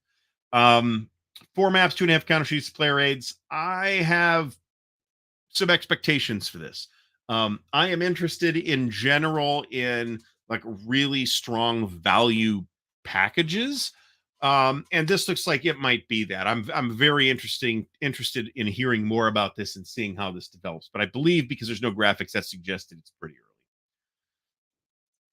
Next up is Manassas, Designer's Signature Edition. So this is the original game, I think, from Iron Crown Enterprises. Am I misremembering that? Maybe. No, I think I am misremembering that. Somebody put in the chat who the original publisher of this was. But this is Sunday, July 21st, 1861, Battle of Manassas, also known as Bull Run. And this is a game designed by Richard H. Britton. And what do we got for a map here? Take a look at the map. I'm not sure how well you can see this on camera, but there is a hex grid over that. And map by Knut Grunitz, who normally does maps that I really like. I'm not wild about this one, to be honest. But there's nothing that says this is the final map either. So I wouldn't make the assumption that it is without explicit confirmation that it is. So this is two maps, two counter sheets, and a bunch of other stuff. Price $59 for a two map game, two maps, three counter sheets. Did we say two counter sheets? Decent price, I think. So if you're interested in Civil War Tactical, here you go. This is, it says tactical, but I'm kind of thinking it's about a brigade level system based on the map scale. Um, Unit scale are regiments, battalions, and detached companies, artillery batteries, and sections. Okay. So it sounds like a battalion level game then, or regimental level game at least, maybe with breakdowns. Who knows? That's true. Perfidious Albion says that that may be based on period maps, and it does look like it is, I admit. So off to the next one after Manassas. I do like this. I do think the cover's pretty good. It's of course classic Civil War painting, so the cover ought to look nice. This is Operation Storm 333, the Soviet coup in Kabul 1979. I'm not really sure what to make of this yet. Game designed by Christopher Davis. I'm not really sure what to make of this yet because there's really not that much information. There's not much graphics. I kind of tend to want to see the map and maybe the counters, and that'll give me a sense of what the game is like. We don't have that with this. Topically, however, this is pretty interesting. I'm seeing one counter sheet, two mission boards, and 8 tactical mission boards. So this sounds like I don't know what to make of this. I really don't know what to make of this. It makes it sound like a tactical system, but then again, it's like Soviet coup in Kabul, 1979, which makes it sound like there's a lot of political angles to this as well. All right, I'm not sure why we don't have a art for this. Spitfire Ace air defense over Britain. This is obviously going to be another real popular game with people who are into this series. And I'd be it's not a Gregory M. Smith design. It is a design by Nigel Hodge. But unless Nigel shits the bed, I expect that this is going to be a good and enjoyable game. And if you're into, air combat using that same narrative patented engine, then, I think this looks pretty good. I'd be surprised if it wasn't. Here's Interceptor Ace Volume 2, Last Days of the Luftwaffe, 1944 to 45. And this is the sequel to Interceptor Ace. This is designed by Fernando Sola from the series by Gregory M. Smith, graphic artist Fernando Sola as well. So once again, I didn't really think we were going to be giving Greg this much time, but then I thought about it and I realized we were in fact going to give Greg this much time because he's got him or folks he's working with to develop these games are getting a lot of traffic. These games are very popular. Everyone I've seen has been at least very good, and if not absolutely wonderful. So again, Interceptor Ace, you're flying German planes when by the time it has become basically a guerrilla air force, right? All right, Victory at Sea. This is this doesn't say designer signature either, but it does say original 1992 Jedco edition. And this is what it sounds like. It is Jedco's Victory at Sea. Looking at the box back here. Yeah, we get to zoom in a little bit. It's Victory at Sea, man. I don't know what else I can say. This is probably this is a really influential, pretty easy to play design. I will say that the related system, some of these can take longer to play than they should. I think. But now that's what I would buy a game on. Somebody do the Guerrilla Air Force game. That would be awesome. Nope. So John, so the way this works is the English called it Waterloo, and that's the name that stuck. Blucher wanted to call it La Belle Alliance because it's the Grand Alliance, and he wanted to say it was the alliance that defeated Napoleon, and Wellington wanted to say it was Wellington that defeated Napoleon. The French call it La Bataille de Mont Saint Jean. So that's where the name comes from. And Findle 70 has accurately mentioned that Gregory M. Smith might as well own the company at this point. The enemy is at the gates. Berlin, a CSS game. So this is the company scale system or company scale series. Adam Starkweather design. The series and game designer here is Adam, graphic artist by Antonio Pinar. I like this system a lot, but this is once again hypothetical NATO versus Warsaw Pact in 1985 at the company level. I expect this to be very good. I don't expect to buy this because, as I've mentioned, I've got too many games on this topic already. Adam has also talked about adapting the map to be Berlin 45, and that I'm all over that. Just take my money. But this is the CSS 1985 game. So in the Modern War CSS group. And this is going to be 5 maps, 11 counter sheets. So $109 for the pre-order price, but it's 5 maps and 11 counter sheets, man. What do you want? So looks good. Blue Water Navy, the Pacific. A lot of people asked for this when Blue Water Navy came out. I was like, hey, where's our Pacific game? I'm seeing a decent amount of people play and be interested in Blue Water Navy. So I'm not surprised that that this is on the calendar. Well, it's not on the calendar, but it's in the list of things that they're working on and taking pre-orders for. So if those anybody who likes Blue Water Navy and likes that topic, might as well get this. There's no graphics or anything available yet, but it's going to have 2 maps, much like Blue Water Navy, cards, much like Blue Water Navy, and 2 counter sheets, and designer Stuart Tong. Stuart, if I'm mispronouncing your name, please let me know. Next up is 2040 and American Insurgency. I don't know if anybody else feels like that. Maybe this is hitting a little too close to home right now, but here's the game on it.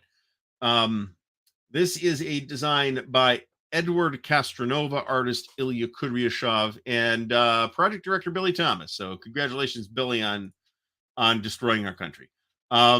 We look at the map. It's an area movement map with what appears to be interstate highway connections, which is okay. That makes sense.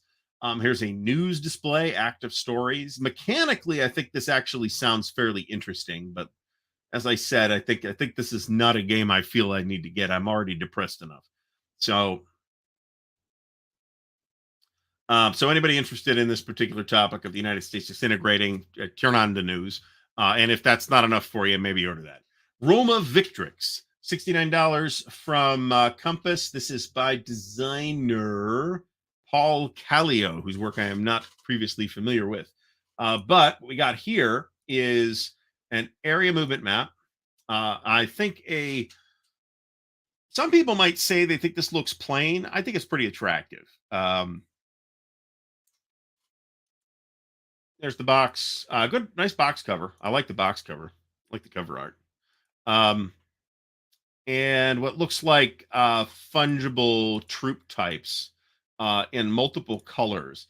So this is it says campaigns of the Roman world, but then it says grand strategic, which says to me grand strategic, but campaign suggests operational to me. So I'm curious to learn more about this. It's going to have a mounted map, 8 counter sheets. Jesus, 8 counter sheets, man. Major power display cards. Looks like multiplayer. I don't know what the solitaire suitability is. Looks like low, but I could be wrong about that. Just trying to catch up with the chat.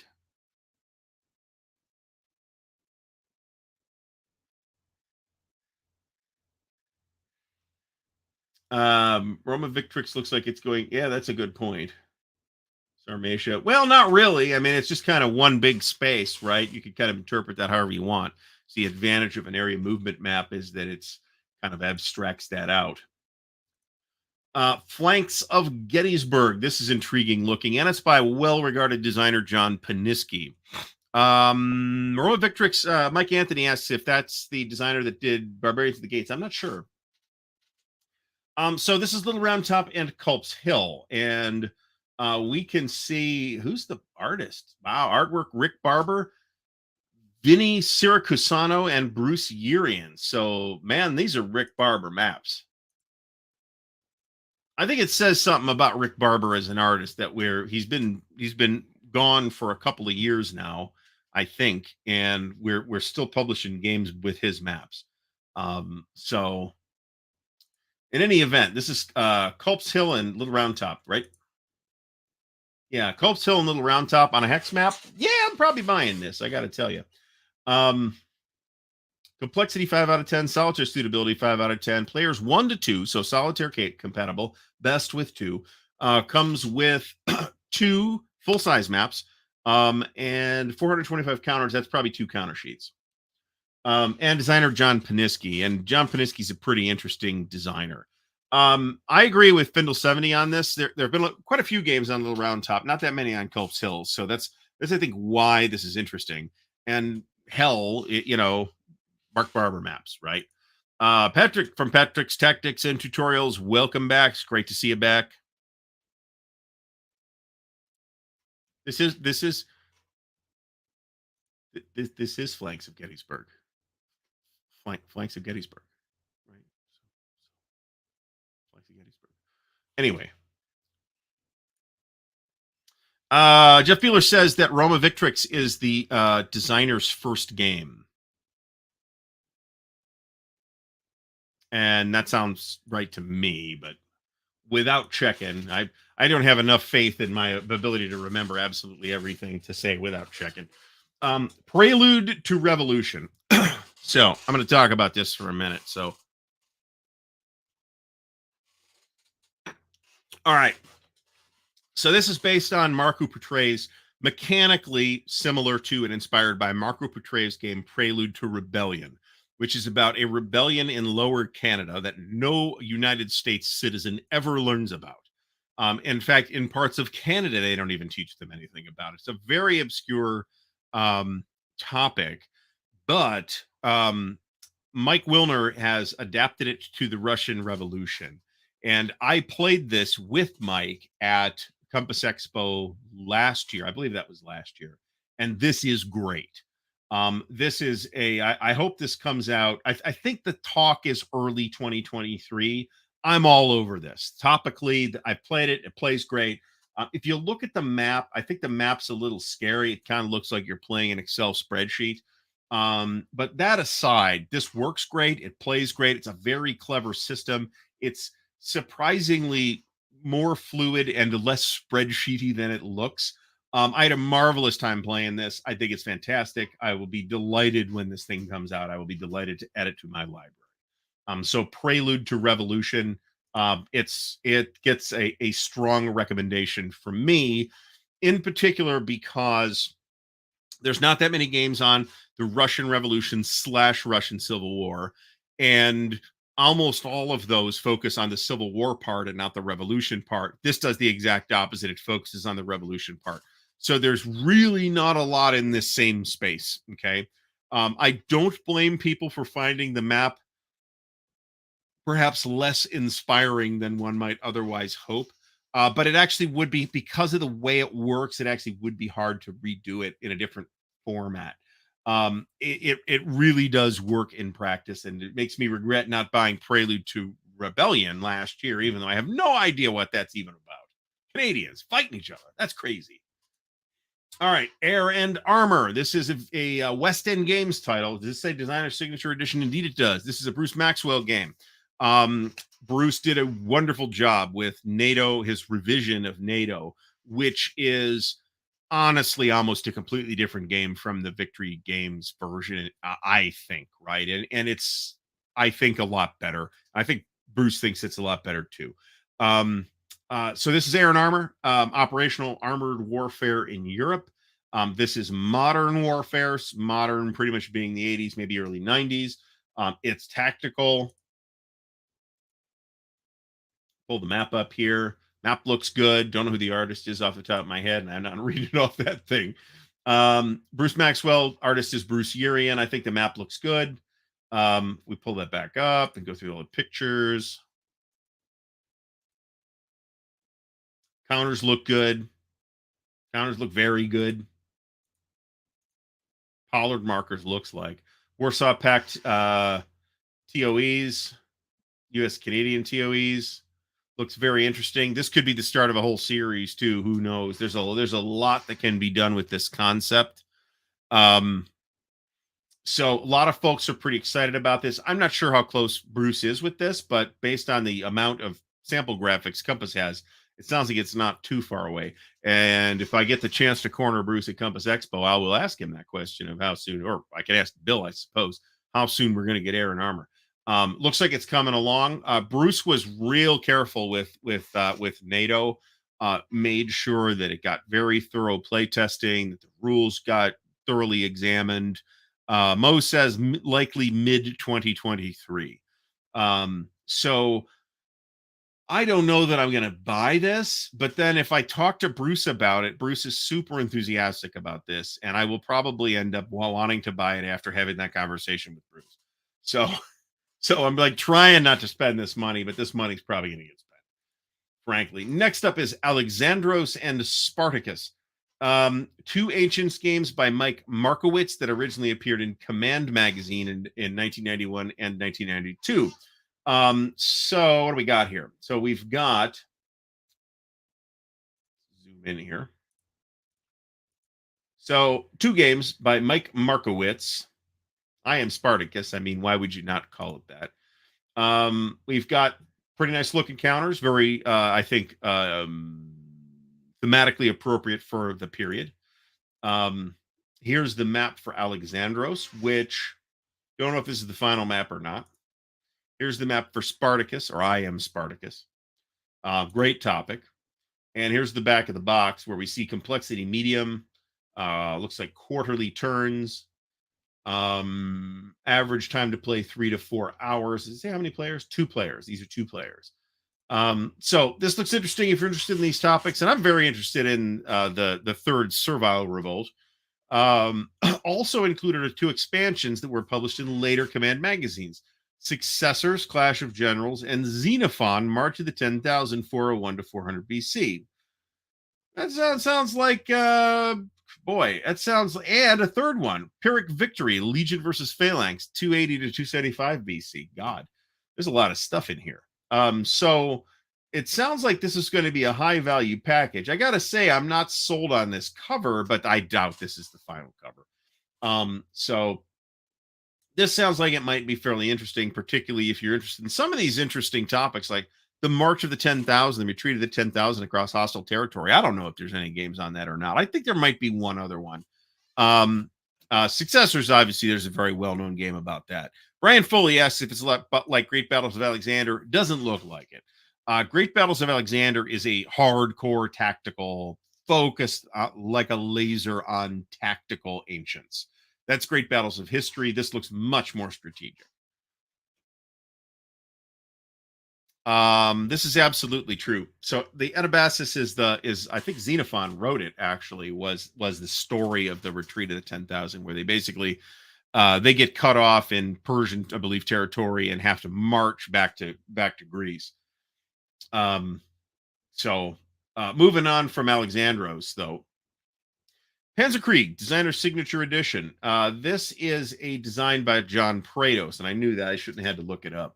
But there's no cover to like jog my memory. So this is remastered and updated with this all new supersized edition. So there are some changes, but maybe not that many changes. We're looking at 2 maps, 4 counter sheets, and a bunch of other stuff. I don't really have anything to say about this. Go look at the Avalon Hill Panzerkrieg, which is not that hard to find if you are interested. Mike Anthony says there appear to be 4 games on BGG about Xenophon. So that's cool. I'll have to look into that. I'm not averse to saying, oh, there's a game about that topic that I haven't heard of. I must have it. I must buy it now. The Fall of Tobruk, Rommel's Greatest Victory, a game by Chris Fawcett. This is a game about Tobruk.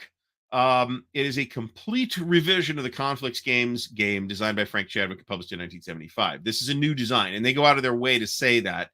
Consider that, in fact, it's even in bold. Consider this a completely new game and not a reprint of a previous edition. So I know there's some people excited about this. Chris Fawcett, Shane Logan did the graphics, additional playtesting by a bunch of people, proofreading by some other people, project director John Kranz. So we're not calling this a designer's signature edition. But I know there's some people excited about this. We're back into, oh my God, it's another desert game thing, and I don't need any more desert games. And who knows? Might end up with it anyway. Next up, this. I think the Gregory M. Smith game that I'm most looking forward to is probably Atlantic Sentinels, but this is a pretty close second. This is Western Front Ace. This is the World War One narrative focused solitaire game. It is a solitaire dogfighting game, basically. Designers Gregory M. Smith and Ian Cooper, artist Ian Wedge. We don't have a lot on this, which is weird because I know this is farther along than just having a prototype cover. Greg was playtesting this. I want to say it was last year at Compass Expo. And this looks good. There's like a ton of different kinds of planes in it. It looks very colorful. I'd be amazed if this wasn't good. So Western Front Ace looks great. Bismarck: The Last Battle. This appears to be a topic that's heating up a little bit. We got a recent release from VUCA Simulations on this topic. This looks reasonably interesting as well. So looking at the map, it's a hex map, right? You got to find the Bismarck. That's going to be a part of it.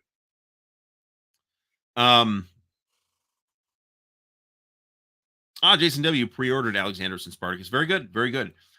Yeah, all those expansions, actually, I'm like, wow, that's a lot of stuff in here, man. So this is the Bismarck game. Obviously, you're searching for the Bismarck here. I see a bunch of counters that are maybe not super awesome. That's a great cover. I think that's a great cover, actually. So complexity low, daily turns, 100 miles per hex.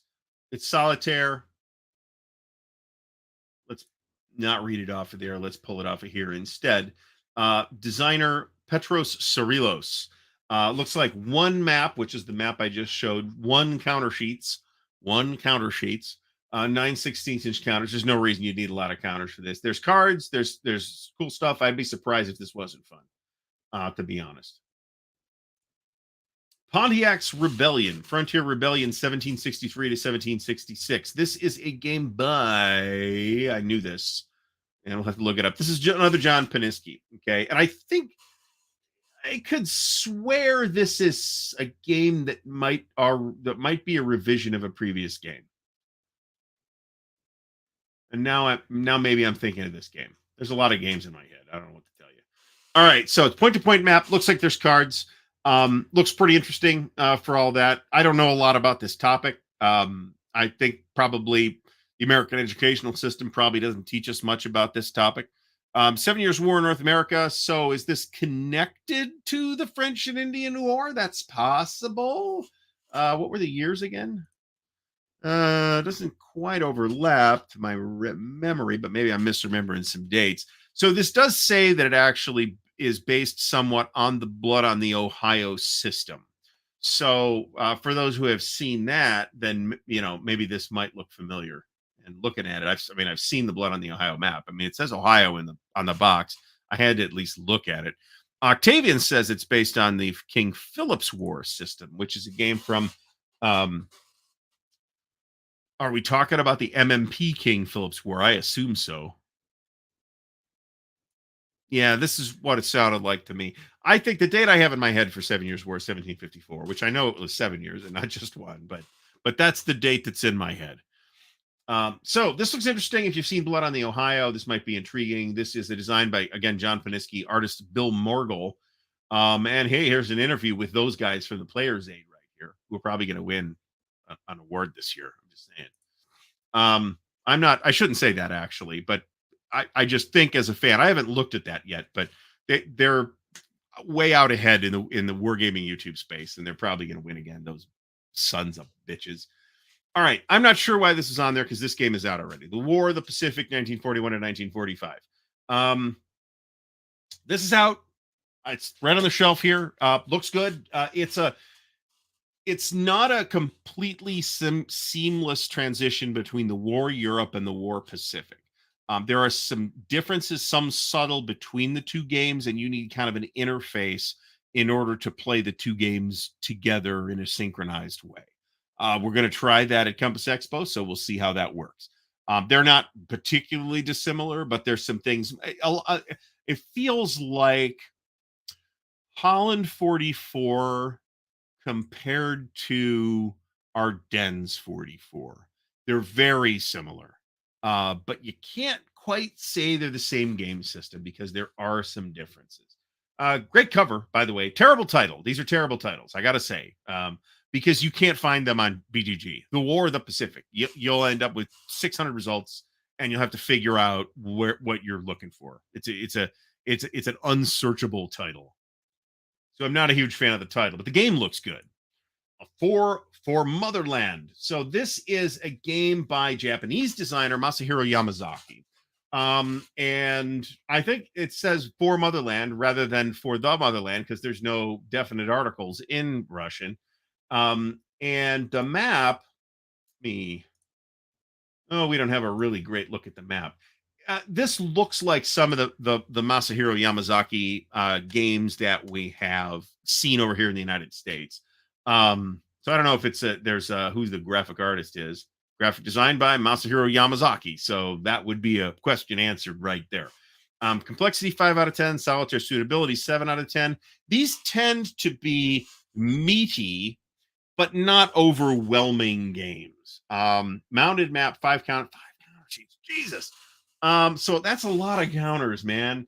I think they said 9/16 inch counters, so they're pretty big counters, but still 5 counter sheets is a lot of counters, even if they're 5/8 inch counters.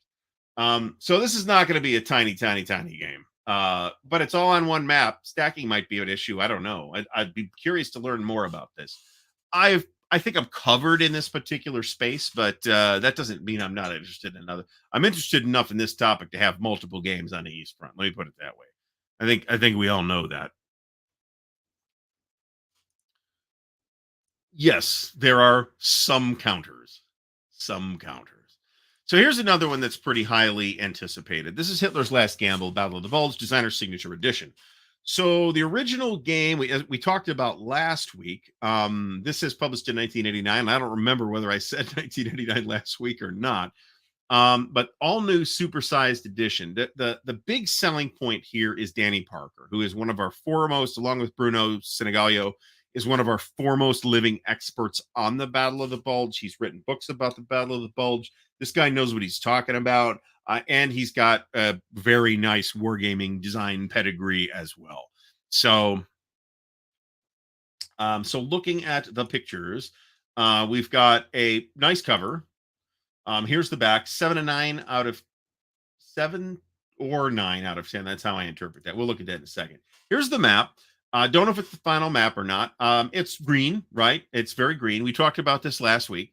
And we actually did mention that a new version of it was in the works from Compass too. I'm not sure how far along this is, but I can infer something by the presence of all these graphics. Here's a little zoom in. Zoomed in, I think this map looks better than zoomed out, but we'll see how it actually looks on a table. Chances are excellent that I will end up picking this up. Are these Americans? What are these? These look like Americans. That's an odd color choice for Americans, but okay. I'm certainly not going to write a complaint letter about that. We've got some British here, which is fine and somewhat expected. There's our Luftwaffe. Here's our Germans. Here's some SS. Here's some markers. Here's some more markers, and a whole bunch of stuff. So this is going to contain 2 maps, 3 counter sheets. That looked like more than 3 counter sheets to me. Maybe there's a front and back situation there. That's possible. Complexity. I interpret this statement to mean that it is either complexity 7 or complexity 9, based on what scenario or rule set you're playing with. Solitaire suitability 9 out of 10, no hidden units, 8-hour turns, so 3 turns per day. 8-hour day turns, 16-hour night turns. 8-hour day turns. Does that mean that there's 2 day turns? You're losing me on that. Is there a turn record track on here? I don't see one. Well, presumably it'll all make sense when you get the game. Players 1 to 4, 3 to 8 hours for the scenario, 20 plus hours for the campaign. That smells right. Artist Ilya Kudryashov looks very promising. New edition of a well-regarded Danny Parker game. I think worth a look, assuming you are in the market for a new Bulge game, which some people say they aren't, and then they buy it anyway. So, okay, you're not, but you bought it anyway.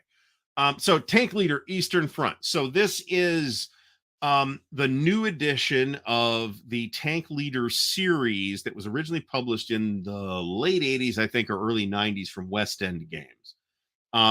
I think they're going to follow this with a Tank Leader Western Front, and it wasn't called this, but there was a North Africa version game in the series as well. So design here is John Hill, the late John Hill. Don't see an art director, but that may be why there's no images posted here either. I know this is in the works. I know it's been in the works for a while. I don't know that I don't know how far along this is, but they're taking pre-orders, so I don't think it's that early.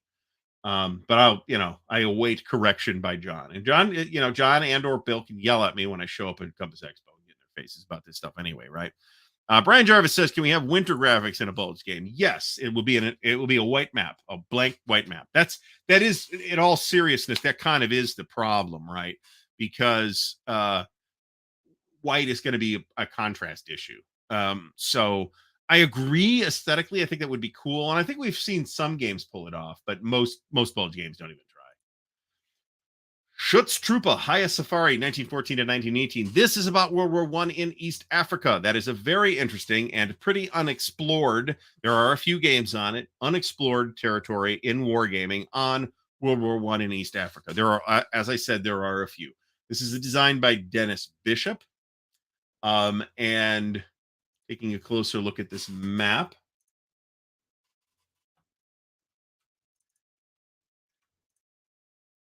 I'm trying to zoom in on this map and it's not cooperating. Okay. This looks like a hex map to me. It's hard to tell at this resolution. But it is a hex map. That to me makes it interesting. I'm very curious to see how good this is given the subject. It's hard to do guerrilla war games on a hex grid. It's not impossible. It's been done. But Doug mentions, great. Thanks, Doug. This is great. The Great War in Africa is a good book on the subject by Byron Farwell. Good pointer on that. Because frankly, I think most of us would probably have trouble finding a good book on this topic. It's not like Barnes and Noble will have it, right? Complexity 6 out of 10. It's going to have a mounted map, 2 counter sheets. So, only a moderately insane amount of counters. I'm pretty interested in this. I'm not committed to it yet, but I'm pretty interested in this. Topically, this is very interesting. Yeah, the Zeppelin supply mission. That would be awesome. I'd be a little surprised if there wasn't a rule for that, right? Battle Hymn Volume 2, Shiloh and Bentonville. This has been long awaited for a long time, too. This is the Eric Lee Smith Battle Hymn system as seen in the computer game from Shenandoah Studios, Gettysburg, The Tide Turns. So if you want to see the system in Gettysburg and get a look at the map, because it's the same map, then by all means, go buy the $10 Shenandoah Studios game off of Steam. I've played it. It's pretty good. I've actually got some video on it over on the digital channel. It's quite nice. So for those who like, oh, it's terribly small. You're killing me here, guys. That's a little better. So here's Bentonville. These are obviously designed to inspire a sort of period feeling. I think they're pretty attractive maps. Here's another tiny postage stamp size thing that I think is probably not helping tremendously. But those who like the system are going to be super excited about this. Shiloh, there's a fair number of games on Shiloh. There's kind of a lot of games on Shiloh. There's not that many games on Bentonville. Again, there's a few, but and Eric Lee Smith, you kind of want to hear what Eric Lee Smith has to say about these particular battles. So 2 full-size maps, a half-size map, 2 counter sheets, and a bunch of other stuff. Looks pretty interesting. Battle Hymn Volume 2. So we have, there's a link, Abraxas MF. There is a link to the digital channel in the video description. So go subscribe over there. I haven't done a video over there in like 6 months. So it's not incredibly, I'm not going to choke your feed with digital content. Let me put it that way. I am not 100% sure why this is on here either. This is the Solitaire Zeppelin game. This is out. Isn't this out? I thought this was out. Maybe this is a reprint. I don't know. Maybe it's just on sale. I don't know. But I think this is out. I'm pretty sure I've seen this on a shelf. Unless this is a new game in the series. No, it's just a second printing. Never mind. Zeppelin Raider second printing. Order it if you want. Greg Smith, it's probably good. Engage and Destroy. I know nothing about this. Tactical armored warfare in World War II, 1939 to 1945. And this image didn't really tell me too much, except that they made a pretty prototype. It is a nice looking prototype, I have to say.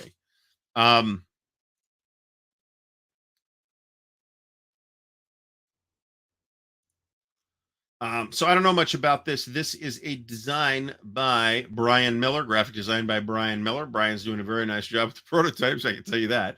I can't tell you much more. All right. So we're doing our number 3 giveaway. Hashtag Columbia. This is a $50 credit with Columbia Games. The way this will work is you will send me an email at ardwulfslair@gmail.com. Again, the email address is in the ticker down below as well.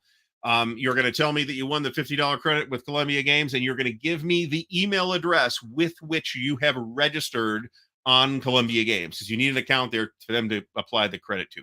So if you win and you haven't done that, go create that account and then send me that email address. And your name would be helpful too, just in case some additional legwork has to occur. This is brisk so far. $50 at Columbia Games. You can get block games, you can get Harn stuff, you can get all kinds of cool stuff at Columbia Games. You get the big vinyl maps; those look really nice. Those look really nice. So,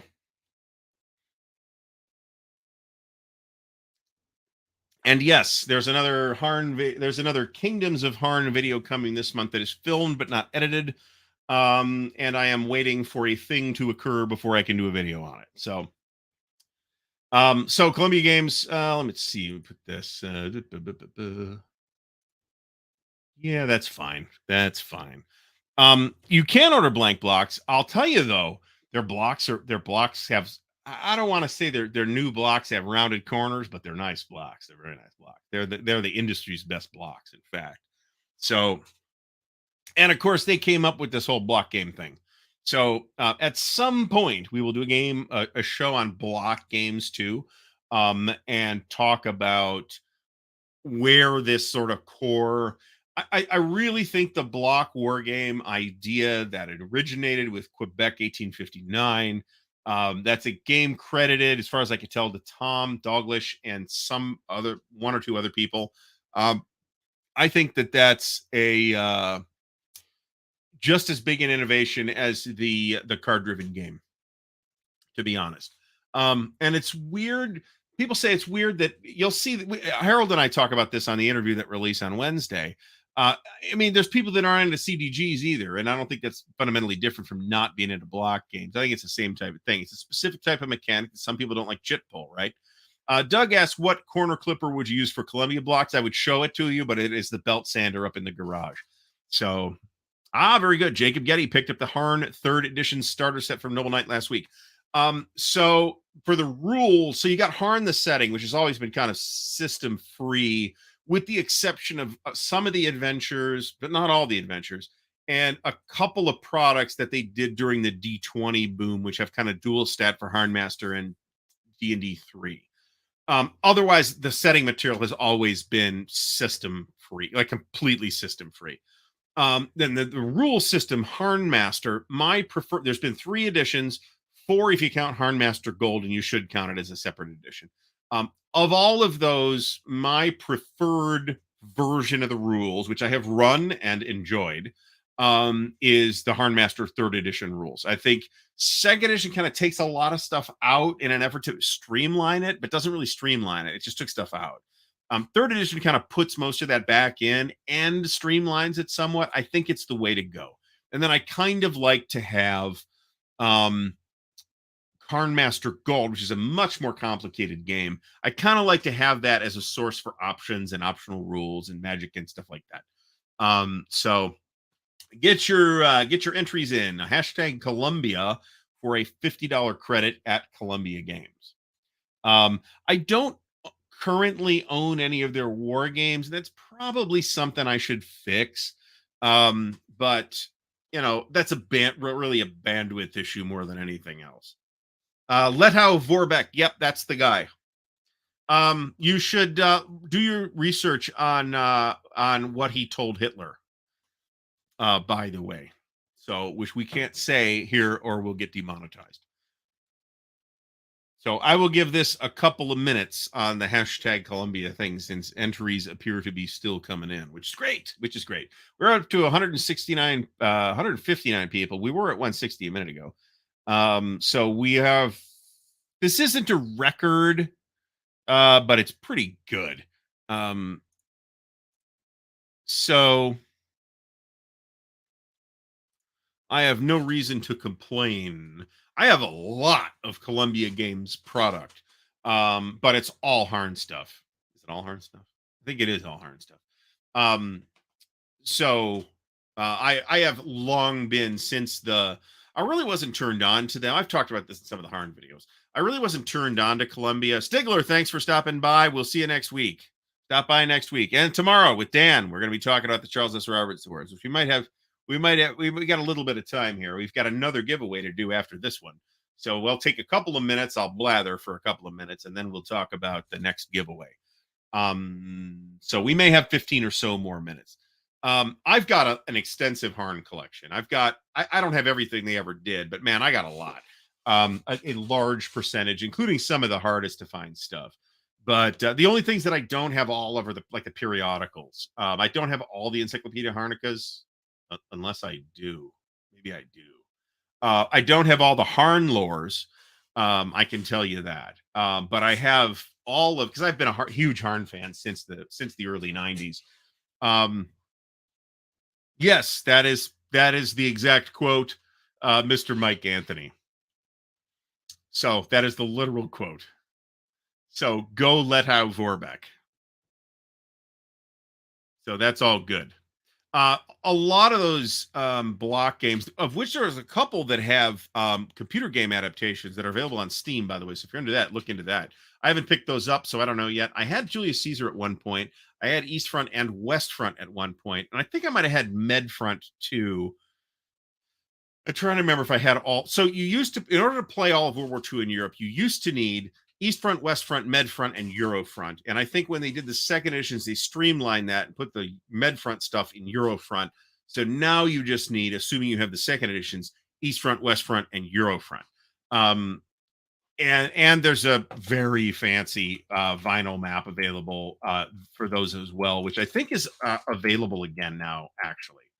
All right, last chance on the Columbia thing. We got 91 entries. A fabulous offer. Thank you, Columbia Games. Thanks to the fine folks at Columbia Games who've been doing very nice products that I've been a big fan of for a long time. Richard III, Hammer the Scots, Julius Caesar. Those are all good places to start. Pick your topic based on your level of interest. The ones that are most different are the World War II ones. The Victory and East Front and West Front. Those have a little bit of a different system. It's still the block thing, but the system is a bit different. And I think a little wargamier, if anything, but I think that's because it's World War II, right? Crusader Rex is another one that's supposed to be really good. 1759 Quebec, not terribly interested in that. The AT-12 game is supposed to be good. Napoleon is supposed to be really good. Jim Ozarski squares by Napoleon. All right, I'm about to hit the button. We're hitting the button. Who is the winner? Who will win it? Nutball almost won. Alistair Logie. Congratulations to Alistair. Alistair, please send me an email. Put Columbia Games $50 in the subject line with your email address. Go ahead and register an email address. Create an account over Columbia Games. I will get that over to them again tonight if possible, tomorrow if not, and we will get you. They have been very responsive. So has Mongoose, by the way, very responsive getting me those results. All right, we're going to do another. So first of all, congratulations, Alistair. I'm going to turn that off for a second here, and we're just going to talk probably about the Charles S. Roberts Award. So if you have Charles S. Roberts Awards questions, now's the time to ask. There'll be a lot I can't talk about right now, just for the sake of it, but That's going to happen tomorrow too. But there's things that we're working on that I'm not ready to talk about. Right. Wizard Kings. Doug mentions Wizard Kings. Yeah, that's sort of the fantasy version of the block system, and it's kind of neat. Um, I would love to give that a whirl at some. Have I played that? I might have. I may have played that actually. A little surprised that they never did a Wizard King's Harn. Right. I mean, there's not that many wizards in Harn, but there are wizards in Harn. Mo, this is you personally are disqualified from future awards considerations. I guess I'll mention that in as a more serious thing. I am recusing myself from consideration for either awards or nominations for any Charles S. Roberts Awards as long as I'm the director of the Charles S. Roberts Awards. Once we have so I'll touch on this a very little bit. So the Charles S. Roberts Awards were started by Roger McGowan back in the 70s, 1974, 1975, something like that. I'd have to have the information in front of me. One of our goals for the new website is going to be to put up a history page where we have a good history of the Charles S. Roberts Awards, pictures of the winners and all that stuff. That's a little ways away. Roger kind of stepped away, and therefore the awards stopped in, I believe, 2013 until 2019 when Tim Toe asked Roger if he could restart the awards. Roger said sure.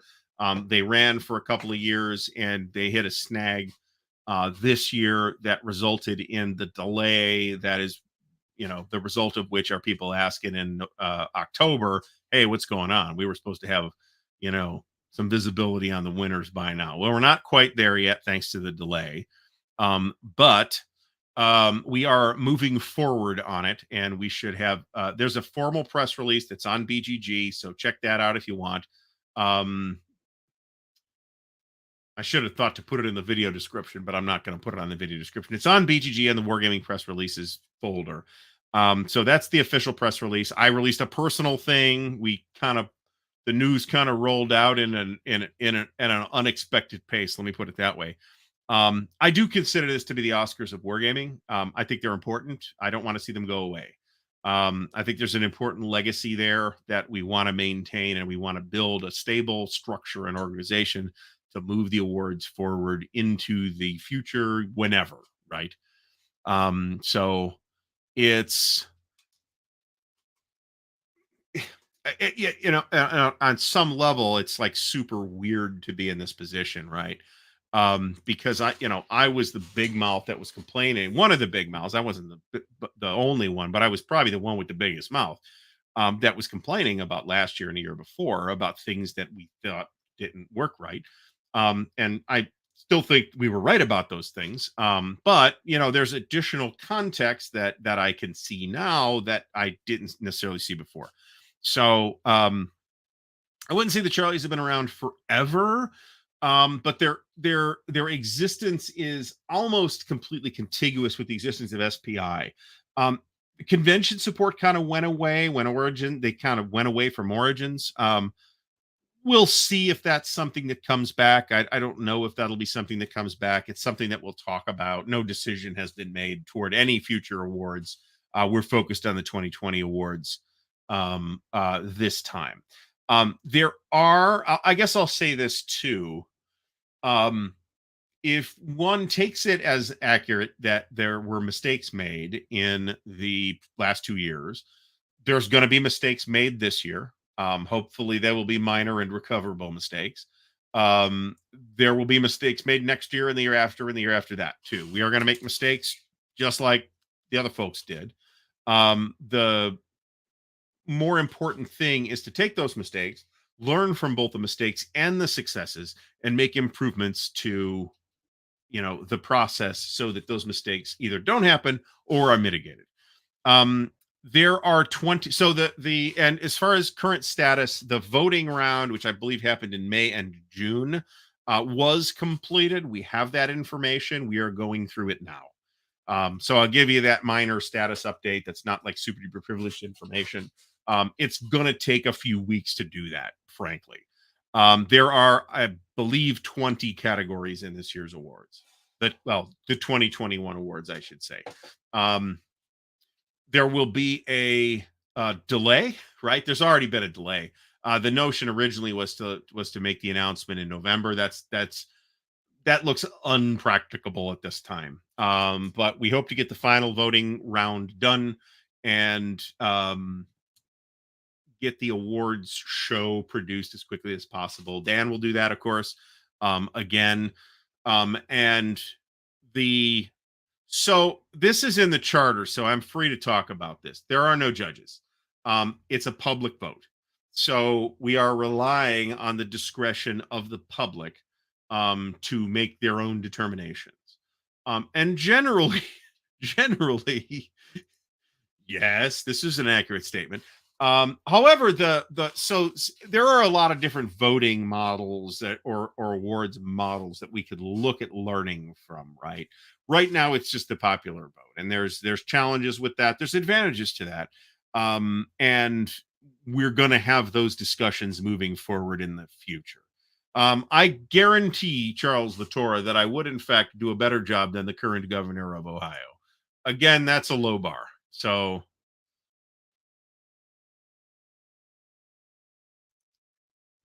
Well, we might talk about this tomorrow too, and how do hookers and blow affect the voting? That is a possible topic. Two categories: best game with a tiger tank, best game without a tiger tank. So, so we really only need two. Well, fortunately for all of us, U boat is not in the running this year. Um, and I'm not at liberty to talk about specifics or nominees or anything like that because we actually have to complete that work before we're going to be ready to make those announcements. And those that you will not see those I mean, I may talk about those announcements, but the initial announcement of those announcements will not happen here. It will happen in an official thing. So there we go. There we go. I'll just make them up. I could have my own Artie awards. I've already suggested awards for the handsomest war game designer, which of course the current front runners for that would be Trevor Benjamin and David Thompson, and also best beard in wargaming, which there's a couple of different ways to interpret that award. But I will rely upon the discretion of the voting public for those categories. However, those may not be Charles S. Roberts Awards categories. Those might be the Ardwulf Awards categories. There's also another awards group starting up. There's more than one, actually, but one of them has actually made an announcement, which is the Historical Board Gaming Awards. I think that's what they're calling themselves. And there we go. Jeff Beeler is thinking along the right lines here. The most dangerous. That's obviously David Thompson, right? He's off, knocking over dictatorships for the U.S. government, like literally right now.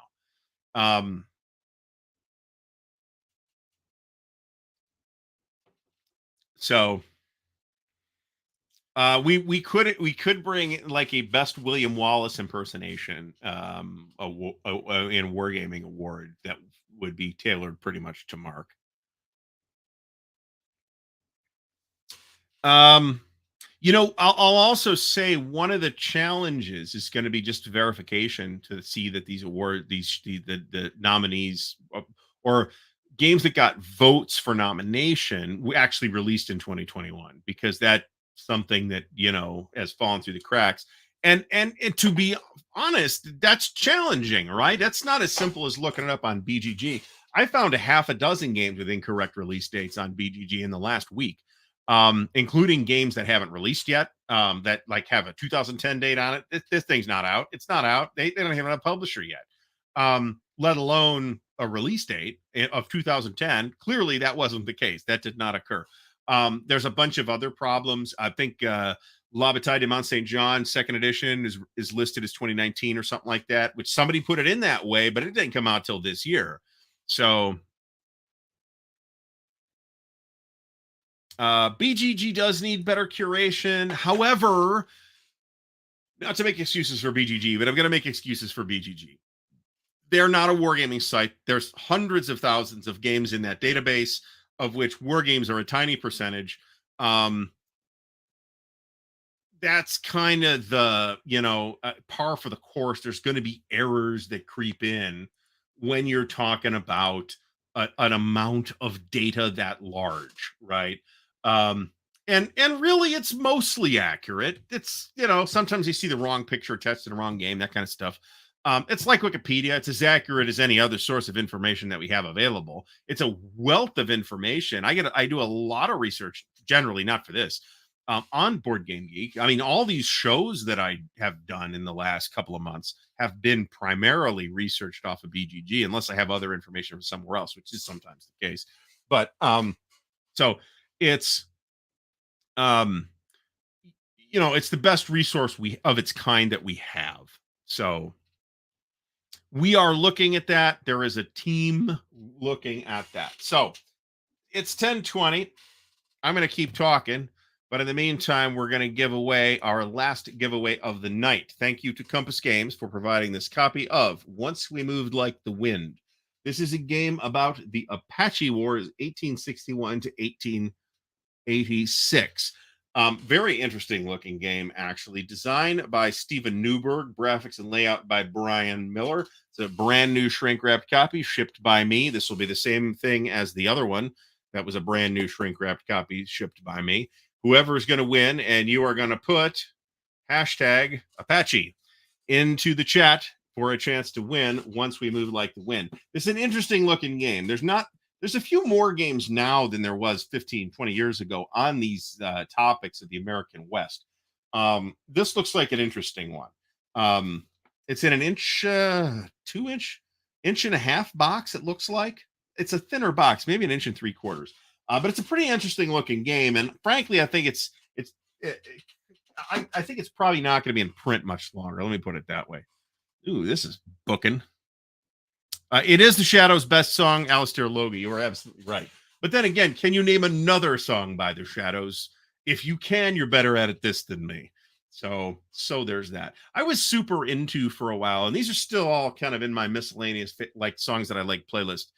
Into those sort of rock 60s, 70s rock instrumentals like Apache and Telstar and Rebel Rouser and the Hawaii 5-0 themes, an example, but it's not actually in that list. Trevor Just says this is one of maybe 3 great Native American games. So very interesting looking game. Too bad I can't keep it, but we can keep it. Compass Games, thank you, Bill, and Compass Games for sending me this to give away on the channel. But it's a pretty interesting looking game. Honestly, a lot of the stuff, some of the lock and load stuff looks pretty nice too. So a little bit jealous. But that's okay. I'm here for you folks. We're trying to spread as much joy as we can in the wargaming world. We're up to 75 entries. Let's get it to 100 if we can. Cherokee Nation. That's not an instrumental though. Is that Gary Lewis and the Playboys? Does that sound right? That sounds right to me.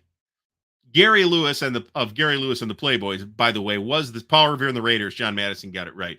What is the son of Jerry Lewis? So,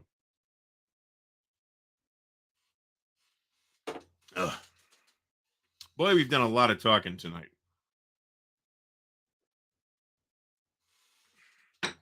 Absolutely, Charles Latora. This is now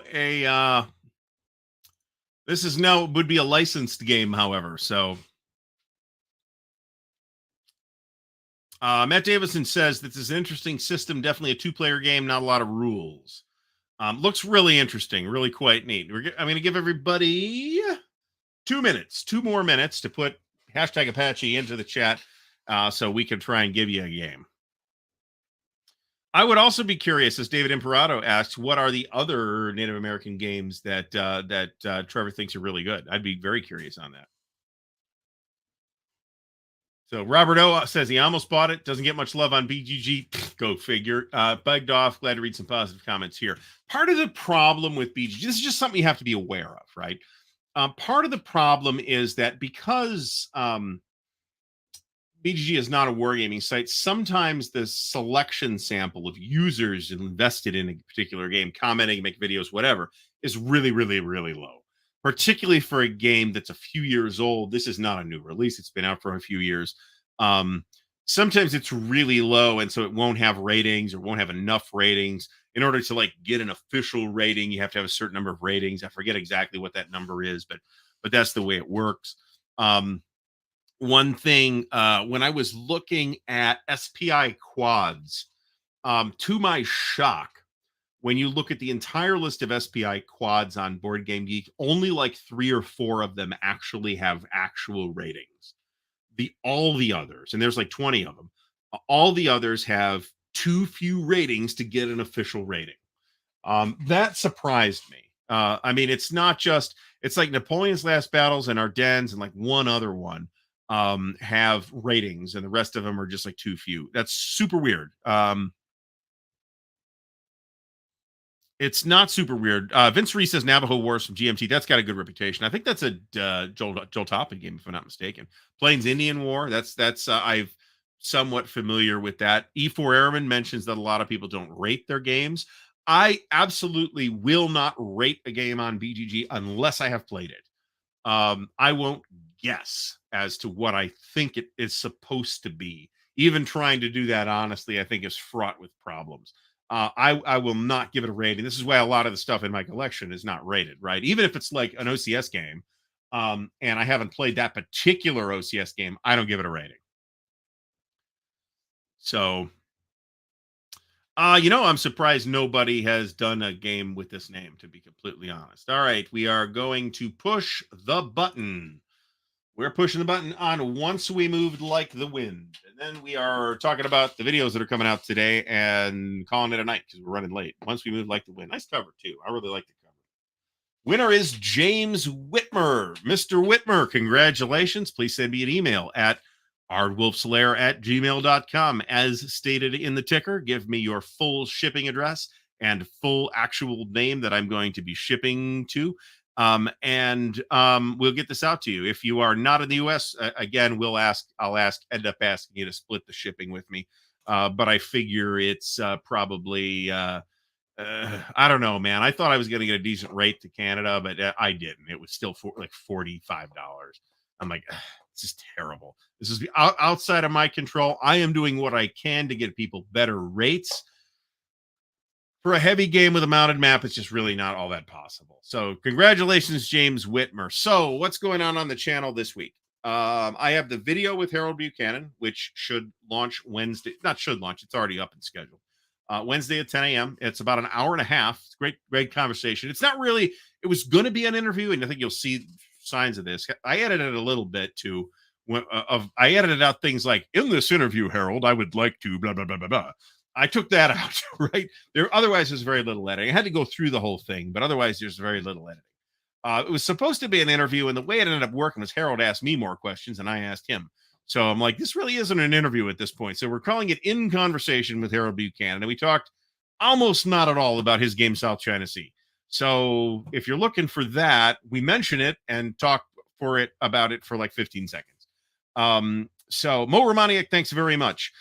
So tomorrow it is the Everything You Always Wanted to Know About War Games, but We're Afraid to Ask show is on this channel at 7:30 p.m. Eastern Daylight. We're still on Daylight till the end of the month. And we will be fielding questions about the Charles S. Roberts Awards. I'll ask you to remember that there are things there are things we still are working on and therefore can't talk about, but we'll talk about what we can. We can maybe talk about some of the history, some of the recent history as well. And of course, Dan is also involved in that effort, right? Without being like an official board member or anything, he might as well be. Dan's got a lot of maybe organizationally, he's maybe not at the top tier, but initiative wise, Dan actually has tons of initiative, and that you guys probably do realize that if you watch his channel, because he puts out a ton of videos. He puts a ton of work into the videos he does. So we'll see if we get some more on. We are definitely, what I will tell you is that there will be at some point in the coming weeks, and that is the kind of time frame that we think we're looking at. You will see an official press release with a schedule and information and all that stuff. That may not be a nominees announcement yet, and then we'll start the actual final ballot voting as soon as possible. Donald's Donuts in Zanesville. Well, it can't be worse than Dunkin' Donuts everywhere, can it? Dunkin' Donuts used to have pretty good donuts. They suck now. They absolutely suck. They're trying to be Krispy Kreme now, and I think Krispy Kreme donuts are terrible. People say, "Oh, but they're great when they're hot." Any donut is great when it's hot. I can go to Kroger at 6 in the morning, 7 in the morning, because that's when they open, and get the fresh donuts from Kroger, and they're great because they're fresh, right? Um, Not a fan of Krispy Kreme donuts, and they're too sweet. I'm trying to avoid that too. Dan is somewhat Billy Crystal like, isn't he? That's a pretty good call. I think that's a pretty good call. I hate Krispy Kreme donuts. I literally will not eat them. I would rather have no donuts than Krispy Kreme donuts, to be honest. All right. So hopefully everybody's having a great rest of the night. We talked about the show tomorrow. We talked about the interview. I'm going to try and get an unboxing out on for Thursday. Everything's done. I've got stuff in the can. Everything's got to be done by just got to do the editing. So that should be happening. Like I said, I'm paring back the super ambitious October-November plan back to the regular plan where it's about 3 videos a week, maybe 4 if I have a fourth one. And there will be occasional weeks where there are a fourth one. Traveler Tuesday will come back as soon as they have a new Traveler product to talk about. Is basically where that's at. And I just haven't had the money to do it, frankly. So once again, thanks everybody. Thanks for the support, not just here tonight, but also, I think we've gotten a really good reaction on the Charles S. Roberts Awards announcement that we didn't plan to make today, but then somebody made it, and we had to make an announcement. So, things happen. We're rolling with it. We think it's going pretty well so far, but it's super early. There's a lot for us to do. So I do appreciate the kind words and the congratulations, although I'm not sure congratulations. I think the more appropriate thing is you poor son of a bitch. Because bald by Christmas is the prognosis at this point.